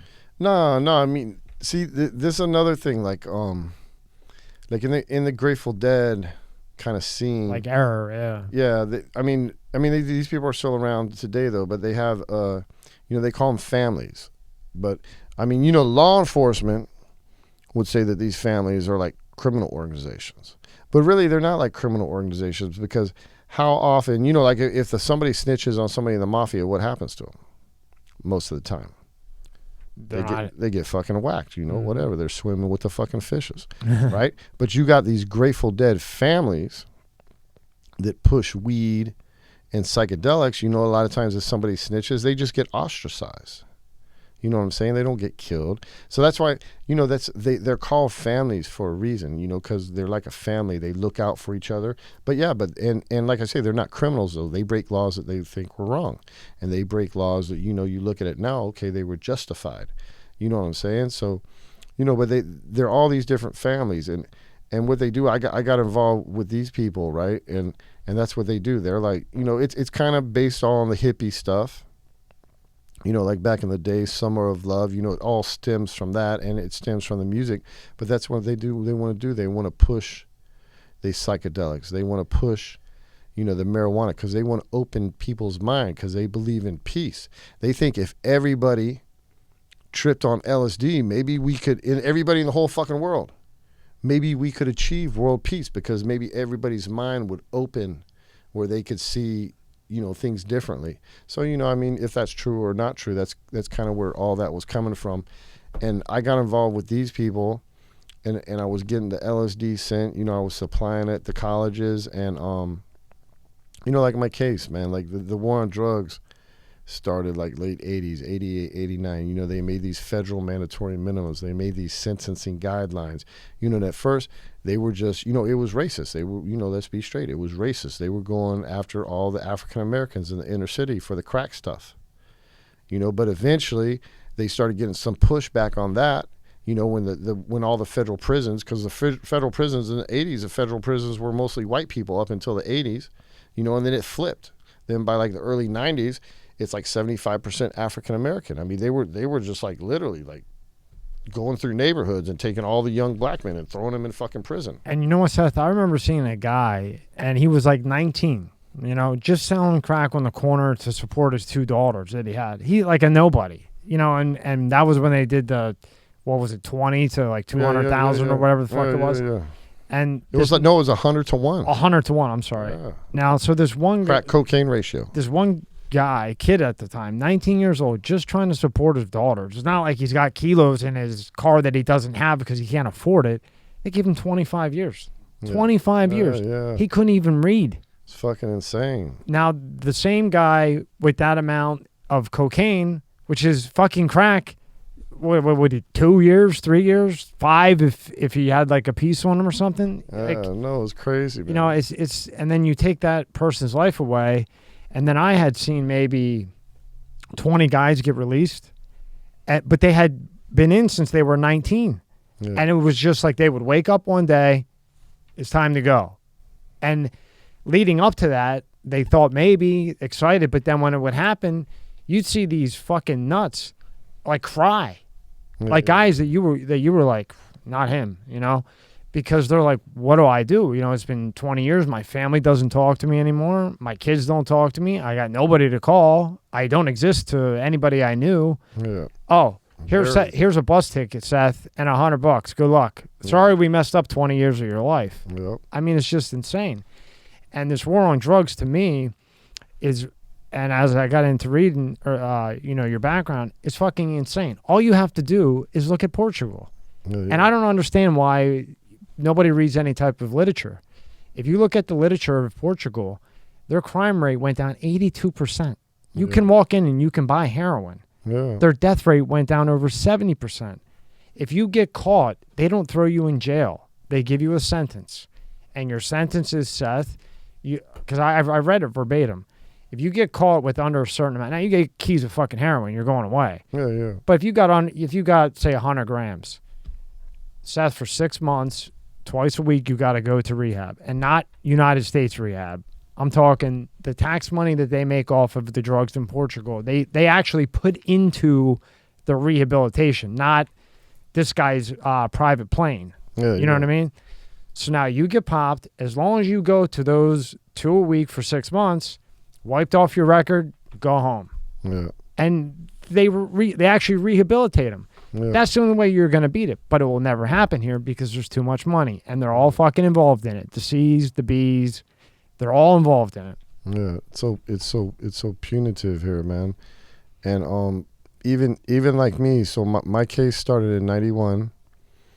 And you know, and let's be honest, it was just because they were getting some pushback because they were putting so many African Americans in prison that they started getting some pushback. So they were like, okay, boom, you know, we go out to the suburbs too. And yeah, because I never thought, dude, I never thought I would. First off, I thought I was too smart to get caught. Second off, I was like, you know, I don't carry a gun. You know, I just sell weed and acid. You know, what the fuck? You know, everybody in college, that's all we do. We fucking party. You know what I'm saying? Weed, acid, and alcohol. So that's kind of like an American rite of passage. So yeah, I was kind of fucked up. Like when I got my case, and they're talking like 20 to life. I'm like, 20 to life. I'm like, for what? Now, when you got that, what had you gotten caught with? I didn't get caught with anything. You didn't get caught physically with nothing? Other people did. So it was all conspiracy? Yeah, other people did. You got 21 years on a conspiracy? Yeah, I got 24. 25. Damn. No deaths. Yeah, I didn't get caught with anything. Other people did. But you had no bodies, no nothing. They said I was a kingpin. But you got caught with nothing. Nothing. That's a lot of times, and I could call. What are you gonna do? I thought it was good, you know. I'd watch Law and Order and all that shit. I was like, fuck, possession. You know, 9/10 of the law. What happened to that? With the feds, it doesn't fucking matter now because they have this thing called conspiracy, and they can use that pretty much. But they turned all my friends, like all my friends, my whole crew. They turned everybody against me. But like I say, I don't blame them. Yeah. You know what I'm saying? They were threatened. It was all, you know, upper middle class white kids, you know, college kids. They threatened them all with 10 years to life, and they all caved. You know, and whatever, you know, look, all the people on my case, so what, there's probably like, I don't know, 9 people on my case, right? You could take all 8 of those other people and take all the time that they got, and it doesn't equal to my sentence. And why do you think that is? Well, because, 6 of them, you know, cooperated with the government. 2 of them went to trial. 1 got acquitted. The other one got 18 years, but then he got a reduction for the because he didn't get he got LSD conspiracy. I got a CCE charge, you know, so he got a Chapman ruling, so he ended up getting his sentence reduced from 18 to 10, you know, and then he did like, you know, drug program, so he did about, you know, 7.5, 8. So why you? Why, like? I mean, in your opinion, why do you think you're? I think, you know, you're maybe the smartest one. Your color. No, I think it's I mean, everybody on my case was white, so I mean, I don't think it's color. I think I think it's just. And when I say color, I don't mean it like that. I mean it's just because like they were killing African Americans with the bullshit crack. Yeah. You know, maybe they wanted to kill you because. No, I think I was an example. It was bad timing. But I think it also, you know, I mean, I took off, dude. I wasn't going to face that shit. I was gone. You know, I was a fugitive for 2 years. They made me top 15 most wanted. You know, I was kind of like, fuck you. You know, catch me if you can or whatever.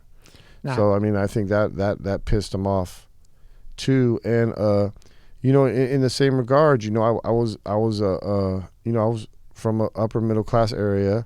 You know, they thought I was a good white kid. You know, they probably thought like I was going to bring people from California and get bused for them. And then, you know, I took the fuck off and was like, fuck you. So they probably were like, what? You know? Not what they expected. Yeah, so, you know. Now, how did you go about trying to fake your death? Because if I would have known you maybe 10 years ago, I would have taken some tips. I might have attempted it. I actually. He did, Rob. He tried. So I was a big sports guy, you know, so. back then in the 80s, we had these things called newspapers. Right. Paper newspapers. So people might not know what a newspaper is nowadays. I still get the paper Everything's newspaper. digital. But, every day I would flip right to the sports section. And when you flip to the sports section, right before the sports section is the Metro section. So sometimes, I might flip to the Metro section on accident before I got to the sports. And I remember seeing that all these people committed suicide, like in this place. It's called Great Falls on the Potomac River. You know what I'm saying? In Northern Virginia. Potomac River goes out to the Atlantic Ocean. And so I, just like through my teenagers, I don't know why this stuck in my mind. It'd be like, like every 3 or 4 months, like they committed, this was like a suicide spot. They would jump in the river, and it was like class 5 rapids, and there was lots of rocks. So, if you didn't get smashed on the rocks, you would drown. So if you don't get whacked on the rocks, you'll just fucking drown. Yeah, so, I would hope to get killed on the rocks. Personally. Yeah, so I guess it's kind of disgusting to say in a way, but it was like a popular suicide spot. So I just stuck out in my mind for whatever reason, like over the years. So then when I got in this situation, where it was basically like, go to trial, face 20 to life, plead guilty and cooperate and maybe get whatever. They said, my lawyers were telling me, you'll still get 4 to 6 years. I'm like, you would have got 10. Yeah, or more, and then or just take off. So I didn't like option number 1. I didn't want to go to trial and get 20 to life. I didn't want to fucking cooperate. You know what I'm saying? Because I want to look myself in the mirror every fucking day. I didn't want to bring anybody else into my fucked up situation. And my third option was like fucking run. I would have went with 3 too. So what do you have to lose, right? I was like, fuck it. I was like, fuck these motherfuckers. So I had that suicide thing in my head. For some reason, it popped up. And, I'd already been getting fake ID, because I was under 21 for like colleges. So I already had like some fake IDs and stuff like that. And I was just like, you know what? I'm going to plan my suicide. I started dropping hints like I'm going to, commit suicide, and different stuff like this. And I staged like all this shit. And I went to the banks of the Potomac River and I made a little setting. And I made it seem like I jumped in the water. I actually, some people were walking down the trail. I like ran out. I was like, my friend jumped. And then I ran, and I had a friend waiting for me. He took me to the airport, and I jetted to L.A. and, just read the papers. Now, when you say the setting, explain to me the setting. So, it was right on the cliff. So I put my jacket, I put like my wallet, my ID. I had like a vodka bottle, like a drinking vodka bottle. I had like, like some weed in my jacket, some cigarettes, like a lighter, and then even I went so far as I had some clothes, like I threw some shoes in there, I threw some, pants and a shirt. And I even went the extra step is I would floss my teeth real hard. And I would put my blood on my shirt. And that's the shirt I threw in the water. For the DNA. Yeah. So, I thought I had it all figured out, dude. I thought I was like a smart motherfucker, right? Now, where'd you find all your tips on how to do this? I mean, really, I read a lot of books. I'm a big research dude. Mm-hmm. So, but there were these couple different books companies called Loom Panics and Paladin Press. I would read a lot of different shit. But, it was just kind of reading shit, and, reading about different people who had disappeared or been fugitives, and my whole thing was, they can't find me in 7 years, I can be declared legally dead. If Seth Ferranti is declared legally dead, there's no federal case. So that was like my whole thing. I just had to be, stage a suicide. They don't find the body. 7 years, my parents can get me declared legally dead. And then, maybe my name's not Seth Ferranti, but I can still come back and be in my family's life. Right. I'm just somebody else because the case is gone. I'm dead. So that was kind of like my foolproof plan. But where was the foolproof plan by going back to California? You should have went out of the country, right? Well, I thought of that, but I guess I'm asking, why did you go back to California? Well, I had like it was actually, I had a girl there, so Oh boy. And I had a place to stay. And I figured like I could hide out in LA. It was a good place to hide, a lot of people or whatever. But I did plan to go overseas, but I didn't have enough money, man. At that time, I maybe had like 30 grand, and I wanted to go overseas. I wanted like 250 grand, So, because all the shit that happened, with the indictment and, them busting, a bunch of sheets of acid. I lost a lot of money. So, I kind of felt like broke. So, I went out to California and I had plans, to do some more hustling, to get some more money. But when I was in Cali, I was going down to, in LA every day. I actually stayed on a military base. So this girl I knew, her dad was like the XO at Point Magoo. So I stayed right in their fucking house. I'm like a fucking federal fugitive, running from the law, staying on fucking the XO's. Good place to be there, right? I mean, yeah, staying on the XO's base. I mean, obviously her parents didn't know, but I mean, she knew it was up. But when you think about it, that's a good move to stay there. Yeah, it was my fucking hideout. Who's going to look for a felon on a military base? Yeah, so I was right there, and I had different ID. So every day, I'm getting this girl. She's driving me down to L.A., we're going down 101 so we can go to the newsstands, right? Because they have all the papers from all the different big cities, right? So I'm reading the newspaper every day. And the first day we go down there and it's like Fairfax County LSD kingpin commits suicide. And I was like, yes! I was like, I got these motherfuckers, right? And I'm fucking reading the article and I'm fucking all happy as shit. I feel like I'm fucking James Bond and shit. Mission fucking impossible, right? And then... so I keep going down because, at the time too, my co-defendants are going to trial. So, I'm seeing who's fucking testifying, who went to trial. And I'm like, I knew this dude's a snitch. Fuck him. And I'm like, oh, that's my boy. He's going to trial. I hope he wins. And it's all these different fucking emotions, because I didn't know everything that was going on, because I was going all through myself. And then, after a couple of weeks, I see this fucking article and I go down and it just fucking crushed me, dude, because I made all these plans, dude. I thought I was like this fucking genius fucking I Spy motherfucker. And I went down and I bought the paper and I flipped open to the Metro section and it said prosecutors declare Fairfax LSD kingpin's suicide a hoax. Oh. And I was like, fuck. I couldn't believe it, right? So because I thought I had all my bases covered. So I started reading the article and it said the U.S. Park Rangers had dragged the river for 2 weeks. And they said where I staged my suicide, they always found the body because there was a dam right there, a little bit down the way. So they always found the body because the dam would have blocked the body from floating out to the sea. So yeah, man, I fucked up, man. I fucked up big time. I planned everything except for that one little fucking thing, man. Just that one thing, I could, who knows, still be free today. My name could be John Smith or something. I could be coming out here telling my story as John Smith. And I could be legally dead and they wouldn't be able to do shit about it. But I fucked up. So, I was a young kid, man. I did a lot of acid. You tried, though. Yeah. It was worth a try. It was worth a shot. 20 in life? I mean, what the hell? Why not? So I still took off, but then, I was a fugitive. Eventually, I ran out of that little 30 grand I had, so I had to go back to Texas, hook up with my pot dealer, Mexican Eddie, started selling weed. Eventually, I learned that you can't really sell weed in Texas and make money, at least back then. Because it's like $60 an ounce back then. Because it's all saturated from Mexico at this point, right? So then I started taking it up to St. Louis, started making a little money, kind of had my little secondary, criminal drug cannabis empire. And, but eventually, that was at the height of the war on drugs. So if you're doing that type of stuff at the height of the war on drugs, in retrospect, it was really stupid. So even though I had a whole bunch of different IDs, eventually I got popped.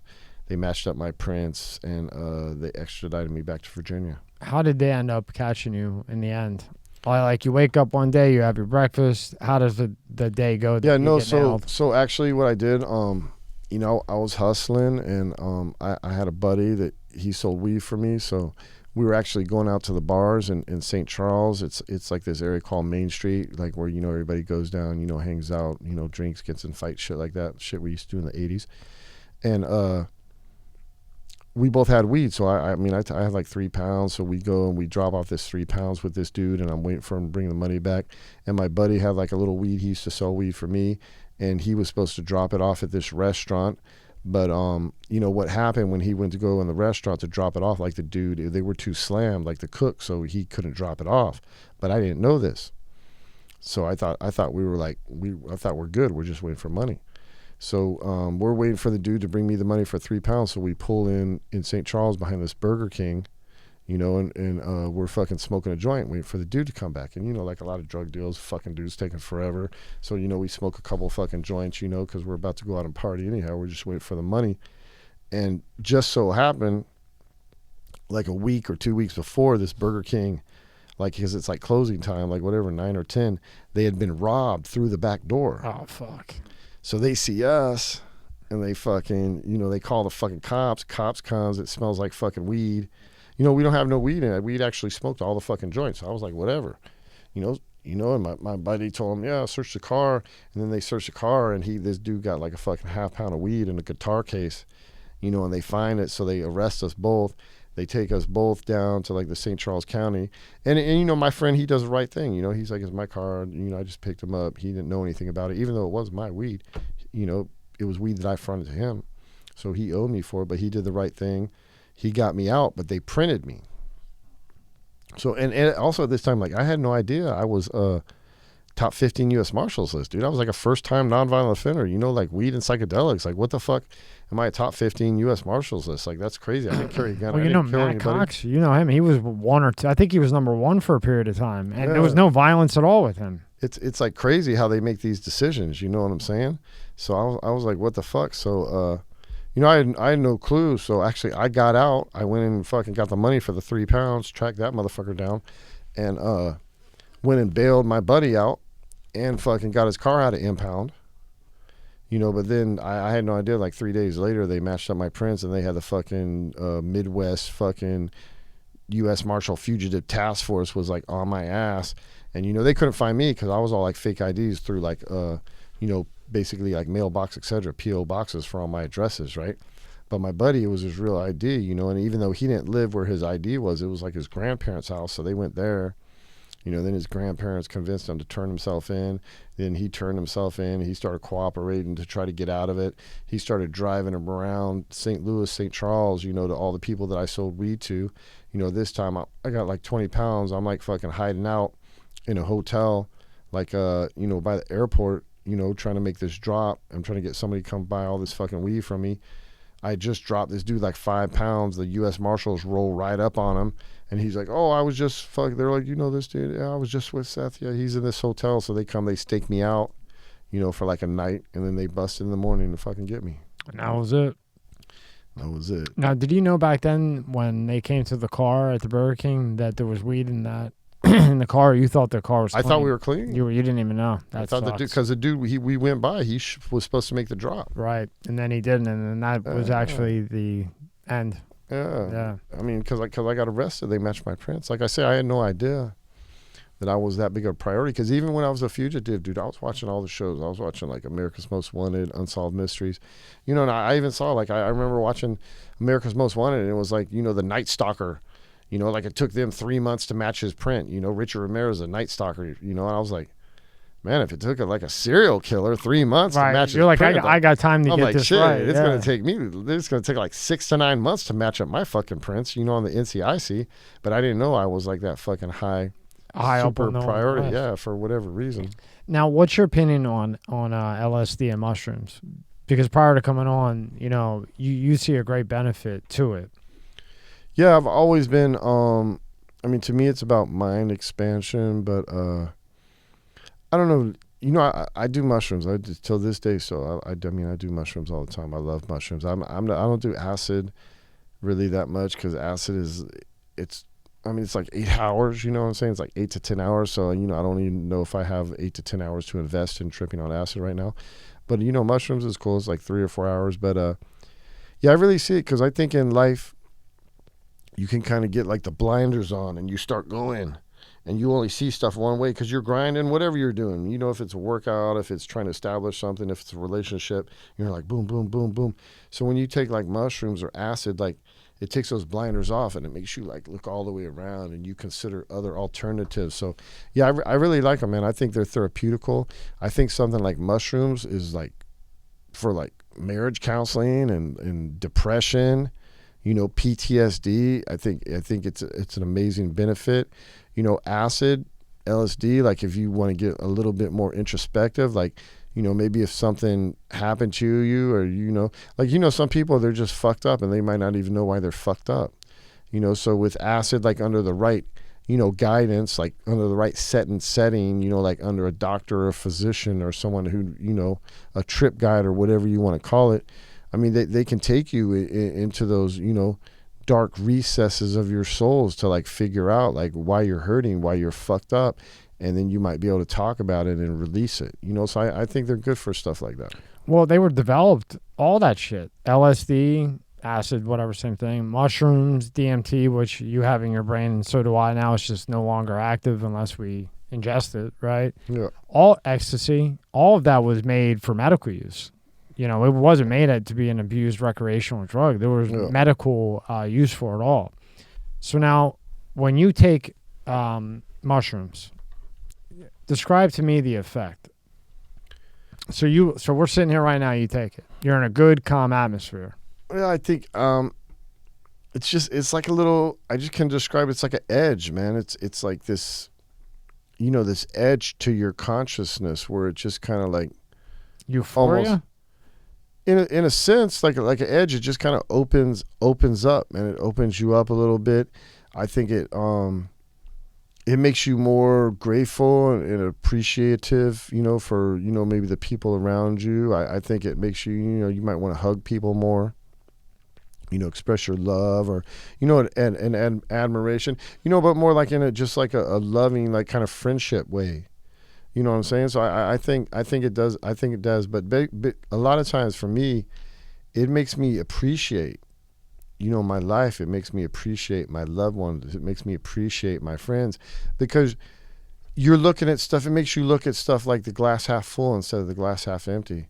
Because I think in life, too many times people start looking at the glass half empty, and when you look at shit like that, it fucks you up.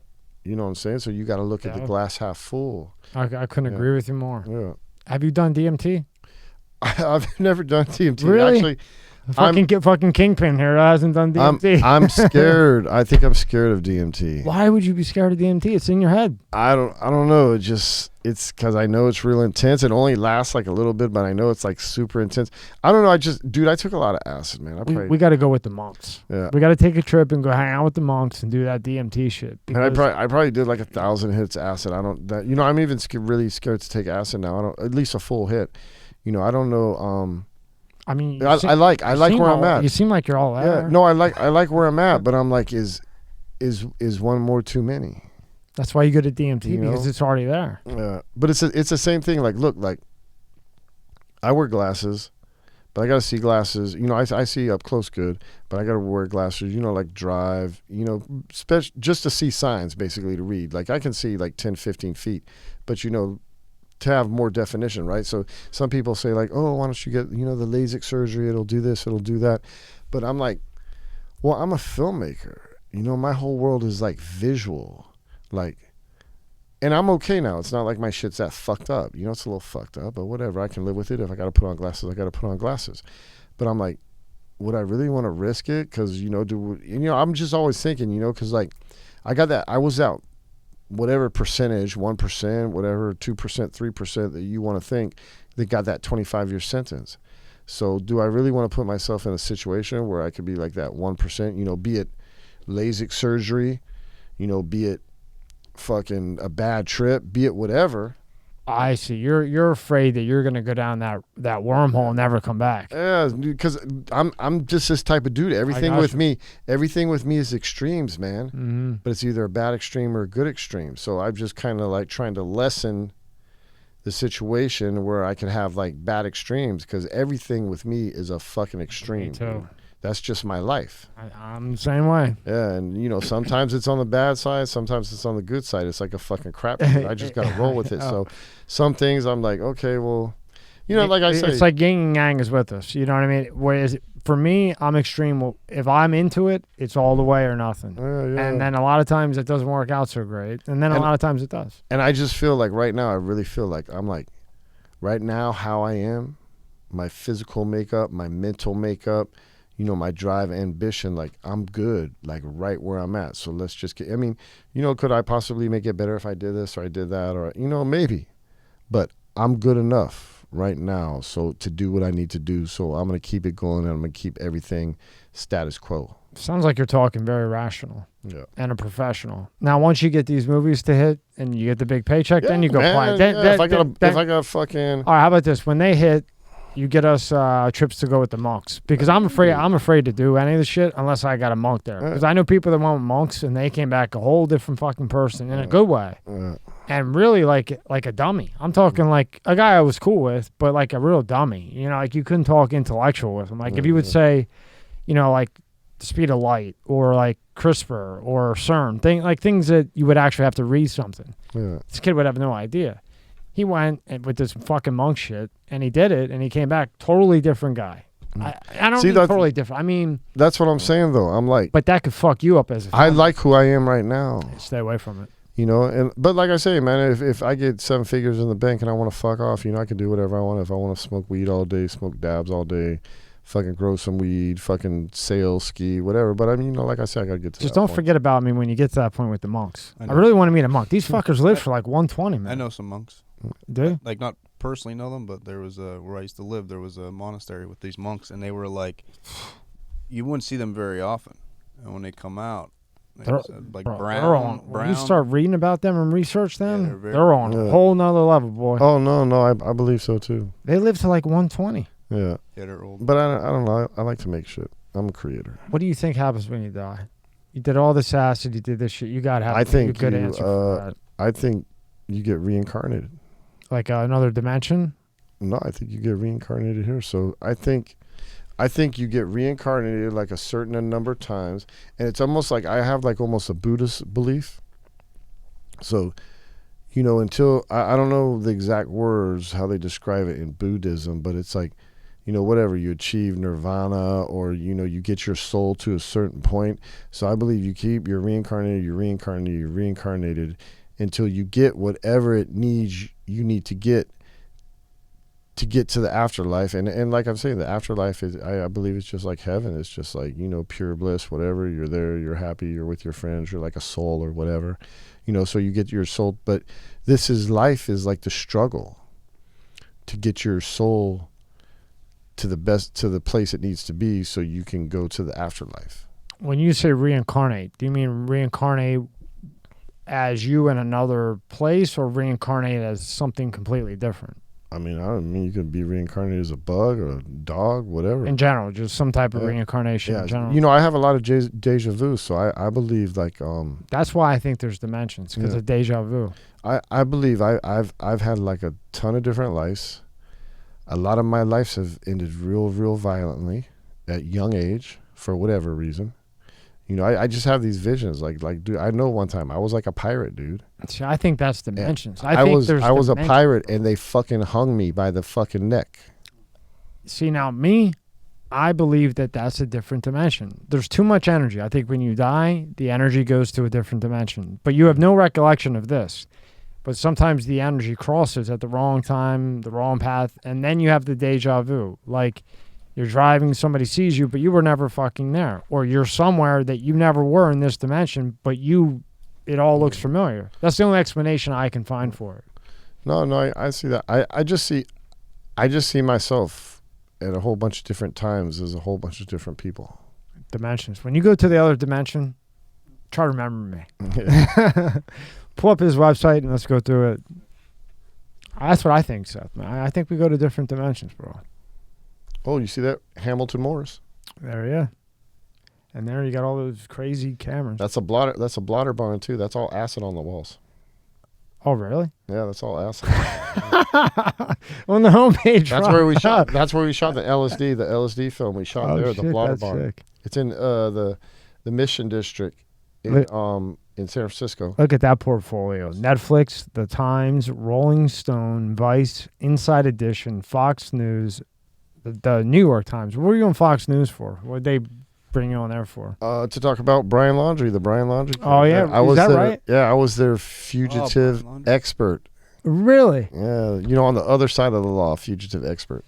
So now when they bring you into Fox, what, did they do it through Skype or you were there in person? No, they do. They take you like, so I went down to a studio in St. Louis. Yeah, that's why I asked. Yeah, they bring you to like a studio. Yeah, somebody else has said that. They have like a kind of like a Regis thing set up, right? Yeah, it's just like a studio. They bring you, but it's like all, you don't see anybody. You don't even have any monitors. You don't have nothing. They just got like a camera on you, and you got some shit in your ears, and you listen to them and you talk, and they put you up there on the screen. Who interviewed you from Fox?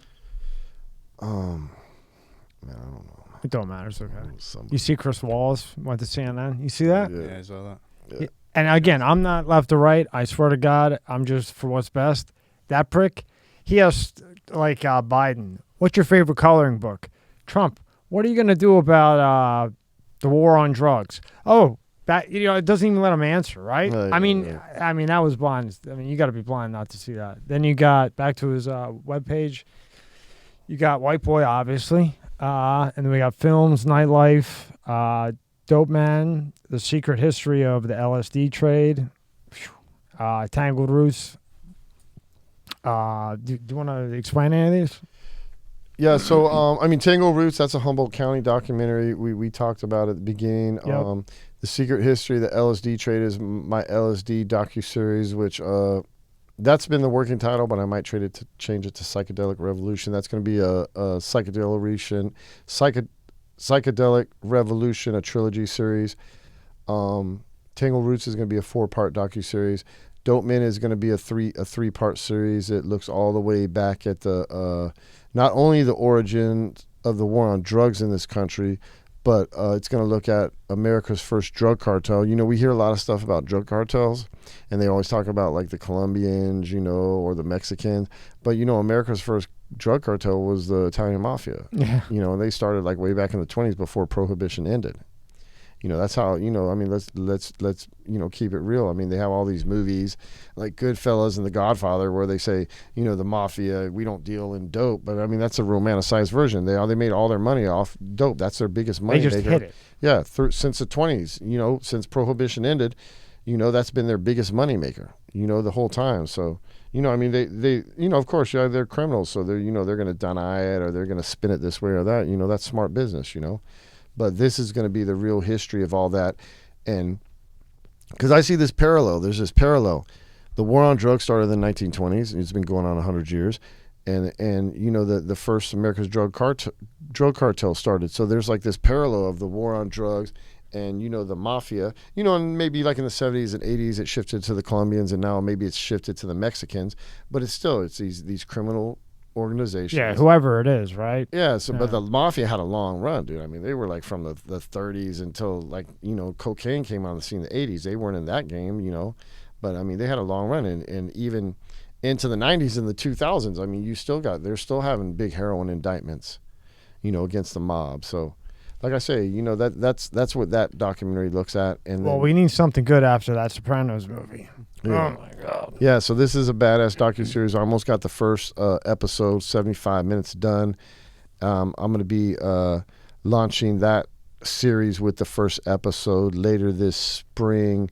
We're going to have like this big event, out in Vegas. I can't talk about all the details yet, but yeah, that's definitely going to be badass, and it's going to put a new light, on a lot of stuff that we know about the mob, or we think we know about, right? and what we know about the war on drugs and when it really started. Mm-hmm. And then you got nightlife. Yeah, so Nightlife is actually this project that I started making after I learned how to make film on White Boys. So it's a St. Louis story.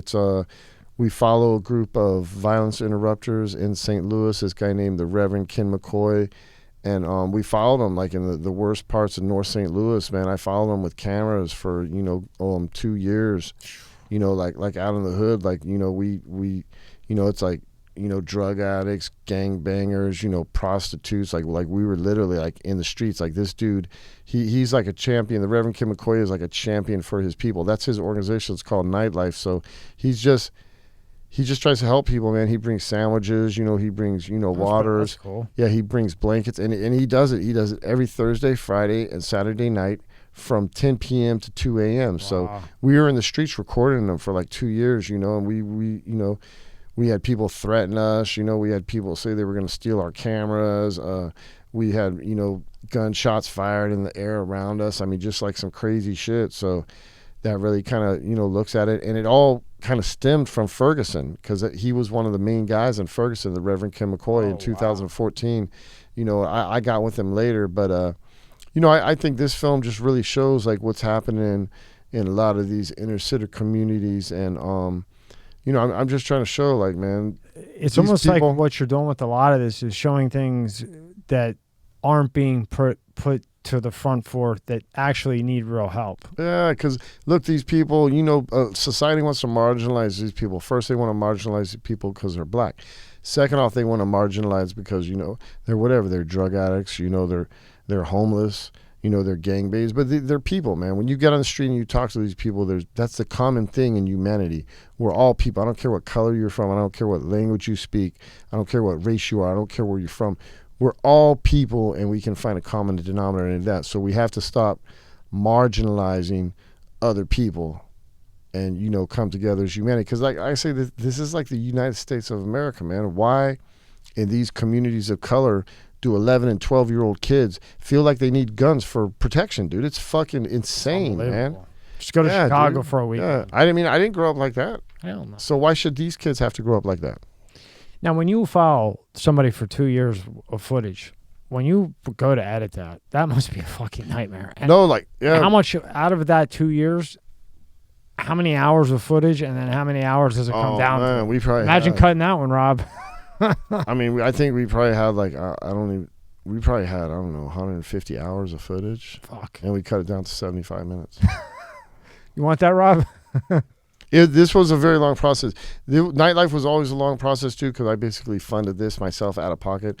So like I say, I started this project probably like 2016, and I just now finished it like about 6 months ago. So now, I entered into some film festivals, and I'm talking to some sales agents. But yeah, it's gonna be out in some form or fashion next year. Awesome. A lot of writing time codes down. Write those time codes down. All time codes. remember where No, it was. hey, look, so this is how I work with my editors, right? So we do, right, like they export on Vimeo. I have a Vimeo Pro account, and then I do my notes like right on the Vimeo, so I can just like hit it and do all my notes right on Vimeo, so it's like time stamped and everything. That's pretty cool. Yeah. Yeah, it's like one of the Vimeo. That's our Pro notes. Tools. That's our notes for the clips. That's my timestamps for good clips. Now I feel like I'm in the fucking ghetto. But we're trying to get everybody out of the ghetto. And then we got the Supreme Team book, right? And then we got this one. I think you can make a movie with, or a series, whatever. Yeah. I mean, you have to. Yeah, so really my two most popular books have been Prison Stories, which was actually my first book, and the Supreme Team book. Those have been so far, my two most popular best-selling books. I don't want to put you on the spot, but if they order from the site, will you sign it? Yeah. If they make a request, put that as a request and order, I'll sign it. So if you want Seth to sign the book, order from his website, which will be in the description, GorillaConvict.com. Everything will be in there. If you don't want to sign, I guess you could go to Amazon, but then they take a piece. So just order from his fucking site. They take a lot. They take 60%. And then you got your favorite here, your comics. Yeah, so the Confessions of a College Kingpin. So that's actually about my case. Some of the stuff we discussed. These are the hard copies. I got more digital copies on Amazon, and eventually, when I get the artist to draw the 4th issue, that's going to be a graphic novel. And then Lucky, the graphic novel's almost done. And Supreme Team, I only got the 1 issue, and Verdict, I only got the 1 issue. When I first got out, I did this comic thing. I thought this was like the Grand Theft Auto of comics, and I did all these, Comic-Cons and stuff like that. And I had some interest, man, but it didn't really take off, like I wanted. So I kind of got it on the back burner right now. Hopefully as my film stuff, goes out more and picks up, hopefully it'll bring more attention back to the comics, and I can go back into them. The Lucky, just looking at it gives me interest. I'm interested in Lucky just by the cover. It's about Lucky Luciano. Yeah, I didn't even know that. I just saw Lucky, but the cover is badass, dude. Yeah. And then you got blotter art. Yeah, so this is the blotter art. So these are like limited edition, so you can buy these, and these are signed too. And so I got the blotter art, and it's like a sheet of acid, it's just like if you get a sheet of acid, there's just no acid on it. Yeah. But it's all blotted out. So one we have with my wanted poster, and the other one is the cover of the College Kingpin. Rob, click view all there.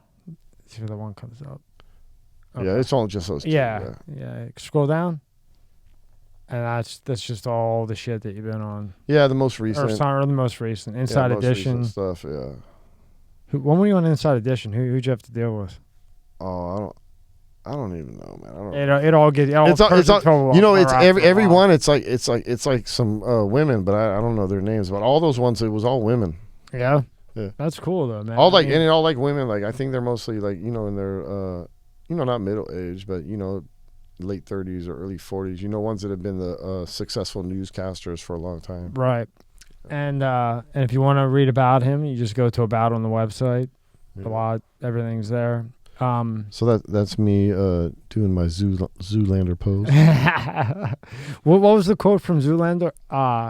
I'm ridiculous. Do it. Oh no, I don't even know. No, you don't know. He goes. What is Blue Steel, right? No, yeah, he goes. I'm ridiculously good looking. Yeah. Yeah, you gotta watch Zoolander again. Yeah. So there's everything there. Anything else you want to pull up to promote? Nah, I think we pretty much hit everything you got right now at the moment. Yeah, I think we're good. I mean, that's everything, man. I've been working, you know. So I'm saying it's all cumulative. I'm building. Not where I want to be yet, but I'm getting there. Never can get once you get content, you get fucked. Yeah. Last question. I'm not content yet. Last question, Seth. When are you going to do one on just your story? Because your story seems better than any of them.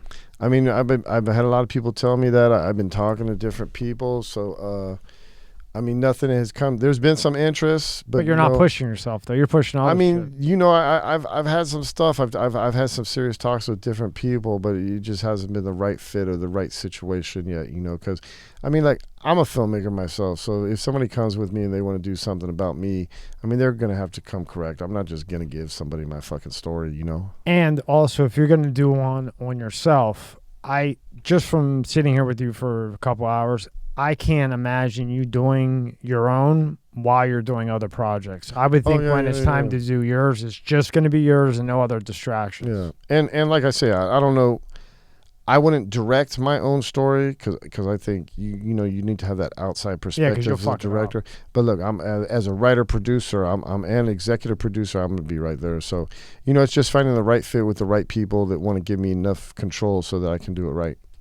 Well, it looks like it's coming together. Your time, I appreciate it, and hope to see you back once all this heavy shit comes out. Oh, yeah, definitely. You got some stuff on the burner. It's about to get popping. All right. Thank you, Seth. I appreciate it. All right, man. Thanks.